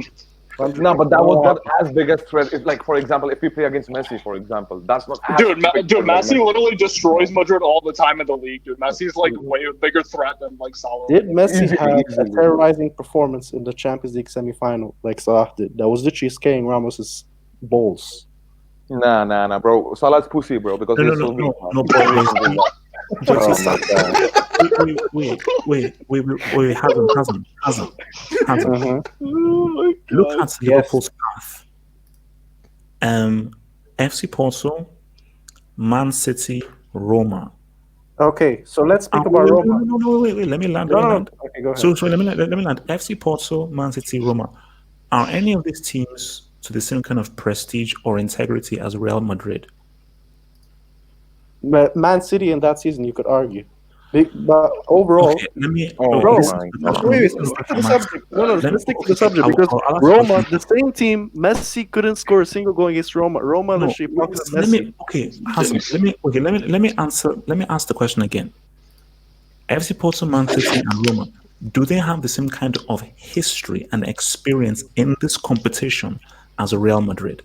No. There's a part where BDK says go to UEFA.com. Now So- you answer my question. Did Okay. Roma pocket Messi in the quarterfinals? Yes, I mean, not in the first leg. no, yes, they did. But Hassan, I'm talking about Real Madrid. Where does Barcelona come into this? I'm talking about Real Madrid. No, because we were speaking about Messi and Salah. That's why. In that season. No. But you're not addressing the question, because my whole thing is you're going like Liverpool. You saying that Salah was so amazing and everything. Look at who he was going up against in these teams that we saw here. Because remember, it's not only about the individual; it's also about the team. Yeah, and the team he was Liverpool's facing. team and system were far superior to Barcelona's team and system. Okay. So Salah benefited from being in a far superior system, which we saw Oh, don't in give me the the system. Now you're going with the system. Yeah. Bro, what system? What do you mean by system? Klopp system. So you're telling me Madrid doesn't have a system? All these teams don't have systems? No, but in relation to Barcelona, Barcelona flopped 2-0 because that team is defunct. And No, Messi but HH, dude, HH, I will say this, HH, dude. Like, Chelsea actually played better than Barca in that round of 16 game, dude. They should have knocked out Barca because Willian hit the bar twice. Like, people are talking. Like, I'll give you this. Okay, Bayern deserved to beat us. Okay, Bayern deserved to beat us. That was the one game where Madrid deserved to lose because Bayern was the way better team. You mean in this edition, this year? Yeah, in this edition, yes, because this season Bayern was better, dude. But at the same time, like if you're going off that, dude, like I mean Chelsea really should have knocked Barca out, dude. Like No, but bro. Yeah, who was striking? Who was the striker for Chelsea in that game? Who was the striker for Chelsea in that game? No, but dude, Chelsea had many more chances, created many more chances, bro. Come on, man. Second leg, dude. Yeah, but dude, even in the second leg, dude, they hit the bar and everything. Dude. Nah, yeah, but bro, dude, even in the second leg, they hit the bar. No, but you see, the key thing I want to say here is this. Oh, by the way, in the post-match analysis of the Roma-Liverpool game, HH, in your post-match analysis, you were saying Salah needs to win the Ballon d'Or. You yourself were saying. So if all these teams are crap, then why were you saying this? I don't understand. No, but to win the Ballon d'Or, you have to see the full pie. You can't win the Ballon d'Or based off. Why did you say that? Why did you say that? Because I was smoking crack, or I was. Okay, as usual. Yes, you finally admitted it. My thing is that you have to give credit to what Modric did, because I think Modric's performance in that second half completely changed the whole context of the game. Yes, Karius produced two of the greatest mistakes of all time, one of which will go down as one of the greatest mistakes of all time. And Karius is the greatest brick we've ever seen. He is. Wait, which mistake was worse? The first or the No. I can think of another one though, Leach. No. Wait, Lloris in the World Cup final. Wait, do you want to know the biggest break? Karius is worse. Come on, man. So okay. So FG, this is what Hazem said. So FG, Hazem said that if Salah plays, Liverpool win the game. What's your? Look, no, because there's no evidence or proof you can back it up. Considering because you're judging on one, you're basing everything on one player, whereas I can base off Real Madrid experience, depth, quality of manager, quality of experience, mentality. There's more logic and more proof that Madrid would still win over Salah's if Salah wasn't injured. So, yeah, that's what I would say. Bro, what do you mean? Bro, you are literally saying there's no evidence, and you're providing evidence for a hypothetical as well. I can literally say Madrid faced better teams than Liverpool and Salah. Bro, they got outplayed by Bayern in this final multiple times over. Yeah, but Bayern was the best. Bayern is way better than Liverpool, dude. Like, no, but you still got outplayed, bro. And Liverpool in that season was on fire. It doesn't matter, dude. Bayern was better than Liverpool, dude. Like, if you want to see a one-sided, bro, if you got terrorized by Ribery, imagine it doesn't matter. Bayern is better than Liverpool, dude. Look, I'll break it down. Wait, guys, one at a time. So FG, finish your point. Look, I'll break it down. Bayern Munich destroyed Real Madrid in the second leg, and guess what? Madrid still went through. You know why? Because the goalkeeper made mistakes. Liverpool, they would have destroyed Madrid in the second half if Salah played too, but guess what? Karius is going to make a mistake, and Madrid are going to score. No, but then it will be 3-3, bro. Bro, by your logic, it would be 3-3. No, Madrid, Liverpool were not going to score. Liverpool was not. The max Liverpool would have scored is that one goal. Ramos bro, show me the evidence. Show me the evidence. What do you mean the evidence? Do the evidence is still evidence? No, I'm asking you as well. Just hypothetical case. Why one goal? Hypotheticals. Why specifically? Bro, dude, Salah lost his shoulder, bro, not his leg. He still could have played, but he what is that? He was a bitch and got subbed off. What does that have to do with anything? Because he doesn't know which sport he's playing for. You play with your legs, not with your shoulder. He could have carried on with one shoulder. Wait. You understand? Guys, one of our right back was injured as well. Carvajal was injured as well. Yeah, Carvajal was injured as well, dude. Yeah. Bro, the injury that Salah had was literally the pain was too large to continue. What are you talking about? Yeah, but the same thing with Carvajal. He was injured as well. No, but the difference in injury. Come on, bro. And one more thing. Hazem, you're forgetting one thing. Hazem. In the PSG game, the first leg of the PSG game at the Bernabeu, the first half, PSG were dominant. In the Juve game, the second leg, the first half, Juve were dominant. In the ties, Bayern were dominant. But guess what? That Thank same you. outcome happened. Madrid. It doesn't matter which player. Yeah, which, because they didn't have Salah. That's why. Dude, doesn't matter if you have Oh, Salah. shit, Doesn't dude. matter if Hey, Salah, hey, dude. I have a question, dude. Hey, I have a question, though. Dude. Dude, Bayern wait. had Salah. They would win. Dude, I have a question, though. Right? So Real Madrid, Wait, Barca, dude, Atletico. PSG had Neymar and No. Mbappe. No, dude, Neymar doesn't Real. come in clutch, bro. Come on. Dude, Real, Barca. Hey, I just have a question though, dude. Where was Salah against Barca and Atletico in the last 2 years? I'm Exactly. talking about This is 2017, huge, 18. bro. We're talking about specific context. Don't change. Dude, who cares, dude? Where was he? Dude, these are the other We're two talking dominant about- teams. why No, change but the Hazard, subject? Hazard, bro. But that's That not good, right? Dude, but even in this context, Easy. I need to take these super chats real quick and then I'll let you guys go. So from Yes Society says, just reminder, Rashford will win in Ballon d'Or. No, he won't. Yes Society, please, no, he won't. Rashford is never sniffing a Ballon d'Or. It's never happening. From Yes Society again, it said traditional strikers are overrated, i.e. Aguero, Dowski, Kane, Lukaku, Martinez. If you can't interchange with multiple positions, you are outdated. Kane, Agreed. Kane That's is why overrated. Benzema's better. Kane is Nah. overrated. Relax, Aguero and Lewandowski relax. are domestic merchants. Underrated. No. Lukaku was never rated to begin with. And I think Lautaro Martinez might be slightly underrated. But the fact of the matter is that we're living in a world where it's mostly inside forwards. Look, we've just been You're not through. domestic merchants. Lewandowski did it in the Champions League. Yeah, but has he ever done it in a final? No. No, he's So, done in semifinals. He's done in semifinals. has he done it in a final? No. No, Yeah, he's done in technically he did, semifinals. although it was offside. So basically, my thing is that Handball, sorry. it's we've just been through these three CLs, and we've seen that Cristiano has scored Therefore, some heavy Hazard is goals. domestic. Now, let's be fair. See, this was the 1 year in which I said that he didn't show up in the semi-final. He was a ghost in the semi-final. But look, as we've seen all these three, because I want to get to Zidane as well. As we've seen all these three, let me say this. It fully illuminates just how crucial Cristiano was in terms of him scoring those goals and scoring key goals. Because for me, I just thought, okay, I thought that he just scored after the fact goals, but now looking at this, he scored important goals that changed the context of the ties, both home leg and second leg. So whether it was a home or whether it was an away goal, he scored those key goals. But I think in this run, you have to look at the importance of guys like Ramos, Modric, Navas, specifically as well, but also Zidane. My thing is that Zidane is never doing this ever again. Zidane is never winning another Champions League. If he teams up with Ronaldo, then you never know. So I just think that what he was able to achieve with this, you have to really give Zidane credit in terms of making key decisions. That Isco thing was a big move, and to this day, Bale still hates him for it. Does Bale score? Nah. You know the best substitution Zidane has ever done those 3 feet when he subbed off Bale and Modric. right? No. When he subbed off Bale and Modric against Juventus at halftime, dude, that changed the whole game. But if he didn't do that, Juve would have won that game. No, see, that's Those a were big crucial. move.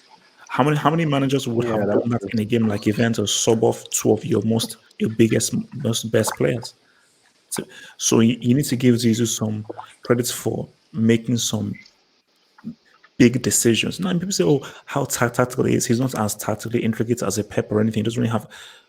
Yeah, management is more than just. And not to mention, he was the first manager to make Ronaldo sub, put him on the bench during some La Liga games. He convinced Ronaldo. Yeah, he convinced Ronaldo to have to He's the first one to do that too. Yeah, and Ronaldo never complained.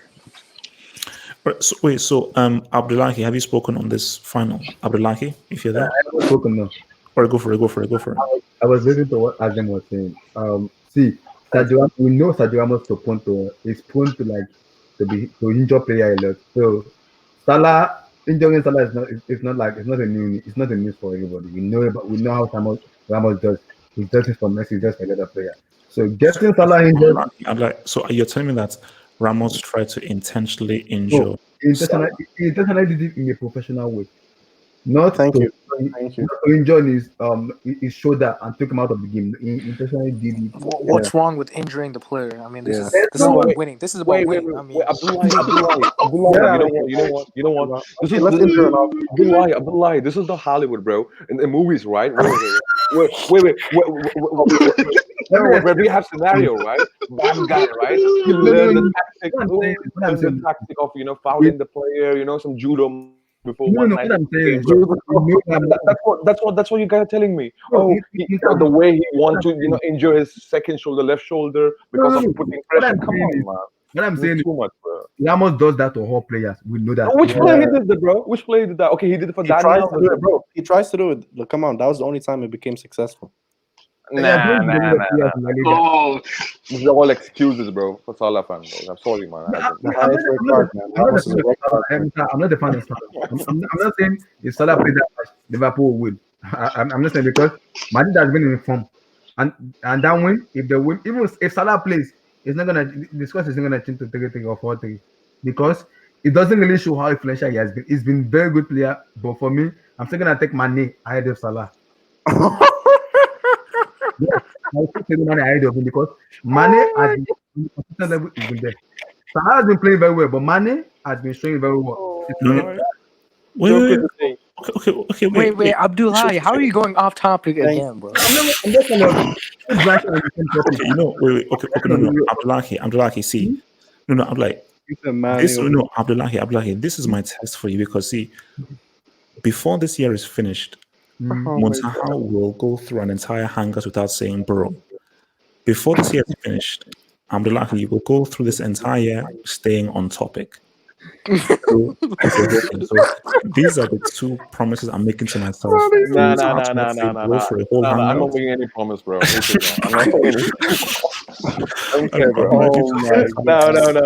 I don't care, bro. No, you see, okay, so, no, but boys, guys, you see, my thing is that we have to give full credit to what these guys did.